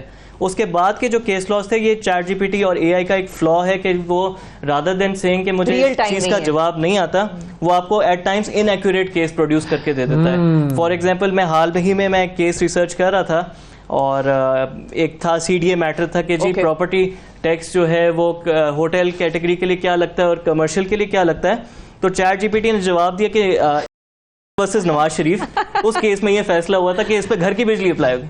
तो देखें ये किस तरह एक इनएक्यूरेट इन्फॉर्मेशन देता है। और एक यूएस में बहुत पॉपुलर केस अभी हुआ है न्यूयॉर्क में, जहाँ पे एक न्यूयॉर्क अटर्नी ने वहाँ पे एक केस फाइल किया चैट जीपीटी से पूरा तैयार करके। वकील साहब ने उसको मॉनिटर नहीं किया, देखा नहीं, अच्छा। उन्होंने वहाँ पे फीस पकड़ ली, उन्होंने कहा मैं इस तरह जल्दी से केस कर लूंगा। जज साहब के पास जब केस पहुंचा तो जज साहब कहते ये कौन से तुमने केस लॉज देखे? मैंने भी LLB किया है, मैंने लॉ किया है, मैंने तो आज तक अपने नहीं देखे। तो फिर खैर वहां तो आपको पता है अपनी गलती मान लेते हैं, तो वकील ने अपनी गलती मान ली कि जी मैंने जीपीटी के जरिए किया। तो वहां पर एक जज साहब ने एक रूलिंग दे दी है कि अब फ्यूचर कोई भी केसेस यूएस में आएंगे तो लॉयर की रिस्पॉन्सिबिलिटी वो मॉनिटर करे और एक affidavit they that this is AI generated content and तो वो लॉयर्स के ऊपर और लॉ फर्म्स और सबके ऊपर रिस्पॉन्सिबिलिटी आ गई कि जो हम इसके जरिए कर रहे हैं we need to verify its source, क्योंकि ये अभी डेवलपमेंटल स्टेज में, इसको ये अभी बहुत एक्यूरेट इन्फॉर्मेशन प्रोड्यूस कर रहा है। ये किताब जरा दिखाइएगा आपने, उसे रख ली पकड़ के, गिरविट जाए तो तोहीन अदालत तो नहीं हो जाएगी? नहीं जी, ऐसा नहीं भाई, वो हो जाता है इंसान टेंशन में आ जाए पहले से किताब पढ़ने लग गया, पता चला मुझ पे, मैं यहाँ से निकलूं और अंदर कर दिया जाए मुझे कि आपने ये किताब हमारी गिरा दी थी, तो ऐसा तो इजाजत है आपको। अच्छा, अब एक तो आपने नुकसान इसका ये बताया कि जो चीज चैट जीपीटी से जनरेट हो रहा है डेटा उसको देख लें, हो सकता है। अच्छा, बहुत सारे और टूल्स भी हैं जी चैट जीपीटी के अलावा जो हम देखते हैं, बहुत सारे आर्टिफिशियल इंटेलिजेंस के टूल्स आ गए, हजारों टूल्स आ गए, क्लॉड है, ग्रामरली है, बहुत सारे आ गए। कौन से टूल्स हैं जो कि आजकल लॉयर्स यूज कर रहे हैं या यूज कर सकते हैं चैट जीपीटी के अलावा? देखिए आप तो बहुत से आ गए टूल्स, आपका गूगल बार्ड बहुत पॉपुलर जा रहा है, then you have Microsoft Bing, वो भी GPT-4 के मॉडल पे चलता है, फिर चैट जीपीटी इटसेल्फ एक अच्छा है, फिर यूएस लॉयर्स के लिए कोई स्पेसिफिक लॉयर्स के लिए अभी पाकिस्तान में तो डेवलप नहीं हुआ, but we are working with the team right now. हमारा नेक्स्ट प्रोजेक्ट होगा कि हम एआई को पाकिस्तानी लीगल प्रैक्टिस में इंटीग्रेट करें। अच्छा। जो आपको केस लॉ रिसर्च की हमने बात बताई है जिसमें फ्लॉज आ रहे हैं, so we are working on that कि एआई के जरिए केस लॉ रिसर्च भी की जाए। दुनिया में इस वक्त उसके ऊपर काम हो रहा है फॉर लॉयर्स। तो उससे जी जो लीगल रिसर्च जो बहुत सारा टाइम लेती है और जो पैरालीगल्स का काम है वो एआई के जरिए फिर अभी डेवलपमेंटल स्टेज में, तो वो जो नए मॉडल्स आएंगे वो इस चीज में काफी एफिशिएंट होंगे। तो ये जो किताब है आपने ये भी चैट जीपीटी की मदद से लिखी है आपने? काश ये चैट जीपीटी लिख लेता। चैट जीपीटी की भी अपनी एक लिमिट है कि वो 500-600 वर्ड से ऊपर के बाद $20 वाला जो है ना, हाँ $20 वाला भी रुक जाता है। अच्छा, सब्सक्रिप्शन वाला बात को आपने अच्छी टिप दी है, शायद मैं अगली किताब इसके जरिए। $20 पर मंथ बहुत डेटा देता है। हाँ, उसमें यह है कि 3 घंटे में आप 50 प्रॉम्प्ट्स उसको दे सकते हैं। अच्छा, ये है उसकी सारी कार्रवाई। बिल्कुल बिल्कुल, लेकिन डेटा बड़ा सही लेकर आता है। शायद अगली किताब में देखी। हाँ, मैं अभी ये सोच रहा हूँ ना कि चैट जीपीटी फॉर एंकर्स लिखी जाए या फॉर बैंकर्स। आई थिंक जब ये एक्यूरेट इन्फॉर्मेशन वगैरह देना शुरू कर देगा, अभी जो इसके प्लगइन्स भी आए हैं, ब्राउजर प्लगइन्स, बहुत सारे प्लगइन्स हैं ऐसे, उसके बाद आई थिंक ये इतना काबिल हो जाएगा कि शायद हमारे मुसन्निफों का भी, ऑथर्स का भी काम खत्म हो जाएगा। हमारे जजेस और हमारा जो लीगल प्रोफेशन है वो एआई के इस्तेमाल को इनकरेज करता है। जी, जैसे कि मैंने आपको शुरू में बताया कि हमारे पाकिस्तानी जज ने इसको अडेप्ट किया था, तो हमारे लॉयर्स इसको बहुत ज़्यादा एम्ब्रेस कर रहे हैं। जब से मेरी किताब आई है तो माशाल्लाह से बार काउंसिल्स ने भी मुझे काफ़ी अप्रिशिएट किया। अच्छा। और वो लोग भी इसकी कॉपीज मांग रहे हैं। तो इसकी एक्स्ट्रा फीस तो आप चार्ज नहीं करते? नहीं, ये तो एजुकेशन है, जो मुझे मांगता है मैं उसको फ्री ई बुक दे देता हूँ। तो फीसें कम हो जाएंगी इससे लॉयर्स की? देखें जी, ये एक प्रिडिक्शन है फ्यूचर की। मेरा अपना परसेप्शन भी है कि देखें जी, सारे वकील काफ़ी तक ड्राफ्टिंग के तक एक जैसे हो जाएंगे। जो वकील इतना स्किल्ड नहीं है और जो बहुत हाईली स्किल्ड है, अगर वो सारे एआई को यूज करेंगे तो ये इसका डिसएडवांटेज है कि सबकी ड्राफ्टिंग एक लेवल पे आ जाएगी। और ये अभी हो भी रहा है कि जब से चैट जीपीटी आया, अगर हम कोई ड्राफ्ट प्रोड्यूस करते हैं इन द कोर्ट, तो हमारे आजकल एरर्स वगैरह बहुत कम हो गए हैं। तो पहले जो हमारी टूटी बजी अंग्रेजी भी होती थी, आजकल सबके बात से इख्तिलाफ है कि हम अंग्रेजी में क्यों कानून का निजाम अपना लेके चल रहे हैं। अल्लाह पूछेगा जिसका ये है। जो देखिए, उर्दू में भी किया जा सकता है, बट प्रेफर्ड लैंग्वेज जिस आदमी का मुकदमा है उसे कख समझ में नहीं आ रहा होता कि मेरे बारे में क्या बातें हो रही है, ना वो पढ़ना चाहे तो समझ नहीं आ रहा होता है। 80-90% हमारी आवाम अंग्रेजी से दूर है। बिल्कुल बिल्कुल। तो उनको सिखाए ना, उनको बिल्कुल ही लिमिट कर दें कि बिल्कुल ही आप अंग्रेजी छोड़ दें तो बिल्कुल ही गए गुजरे हो जाएंगे, वो भी रह गए। समझ में नहीं आता वो निजाम भाई, मेरा ये मसला है। वैसे हमारे आर्गुमेंट्स वगैरह तो उर्दू में ही चल रहे होते हैं कोर्ट में, आपकी चॉइस होती है। पढ़ना चाहे कोई आम आदमी उर्दू में पढ़ सकता है, अल-अमान अल-हफीज उर्दू में पढ़ सकता है। ये तो है, डिफिकल्टी तो होती है। अब जैसे हमारे बैरिस्टर्स वगैरह या कोई बाहर से फॉरेन क्वालिफाइड वकील आता है तो उसको बहुत मुश्किल होती है एफआईआर पढ़ने में, और क्योंकि सब वो उर्दू में प्रोसेस होता है, तो ये भी एक बैरियर है। इंशाल्लाह चीजें डेवलपमेंट हो। एफआईआर अंग्रेजी में होती है वैसे, अंग्रेजी में भी आप उसको बेटर कॉपी कन्वर्ट करवा सकते हैं। फाइनली इस चैट जीपीटी से या आर्टिफिशियल इंटेलिजेंस से आने वाले वक्तों में क्या हम ये देख सकते हैं कि वकला की ज़रूरत अब शायद ना रहे और आर्टिफिशियल इंटेलिजेंस बेस्ड डिवाइसेस या रोबोट्स या व्हाटएवर मशीन्स वो सारा काम खुद कर लें, क्योंकि डेटा एनालिसिस करना है ना पिछले केसेस का, वो करके ला के फैसला आपको देखें। I would disagree on this a bit कि अगले 10 साल की बात करें तो मुझे नहीं लगता कि एआई ह्यूमन कैपेसिटी को रिप्लेस कर सकती है। कोई भी मशीन आती है या आप कोई जहाज भी ऑटो पायलट पे भी बेशक कर दें, फिर भी आपको पायलट की जरूरत होती है उसको मॉनिटर करने के लिए। तो इन द नेक्स्ट 10 years मेरे हिसाब से ये लीगल प्रोफेशन को आपकी ड्राफ्टिंग वगैरह इस हद तक तो रिप्लेस कर सकती है या केस लॉ रिसर्च में, बट आई डोंट थिंक ये एक जो फिजिकल वकील अदालत में जाता है और एक गवाह को क्रॉस एग्जामिन करता है या आर्ग्यू करता है, उस चीज को ये इतनी जल्दी रिप्लेस अगले 100 साल में शायद हो जाए कि हमसे अच्छा कोई, बट 25 साल in the next 10 years I don't see कि ये इसको वकील एज अ टूल यूज कर सकते हैं, but this can not replace a lawyer. But ये उस लॉयर को जरूर रिप्लेस करेगा जो एआई को यूज करना नहीं सीखेगा। हाँ, उसको ये चीज करना जरूरी है। कंप्यूटर इलिटरेट पर्सन, बिल्कुल एग्जैक्टली, सबको अडैप्ट होना इसलिए जरूरी है। बहुत शुक्रिया, बहुत शुक्रिया। माय प्लेजर जी, thank you for having me. आपने वक्त निकाला, बड़ी जबरदस्त आपने किताब लिखी। और देखिए जी, दुनिया तब्दील हो रही है।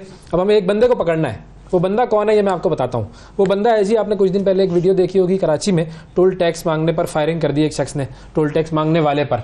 हमारे यहाँ तो ये भी बदमाश बड़े बहुत सारे हैं ना।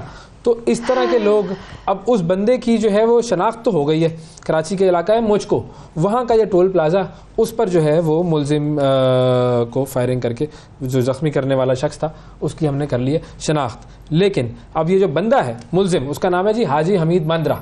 और ये हाजी हमीद मांद्रा साहब जो हैं ये फैमिली के साथ फ़रार हो गए हैं बलूचिस्तान।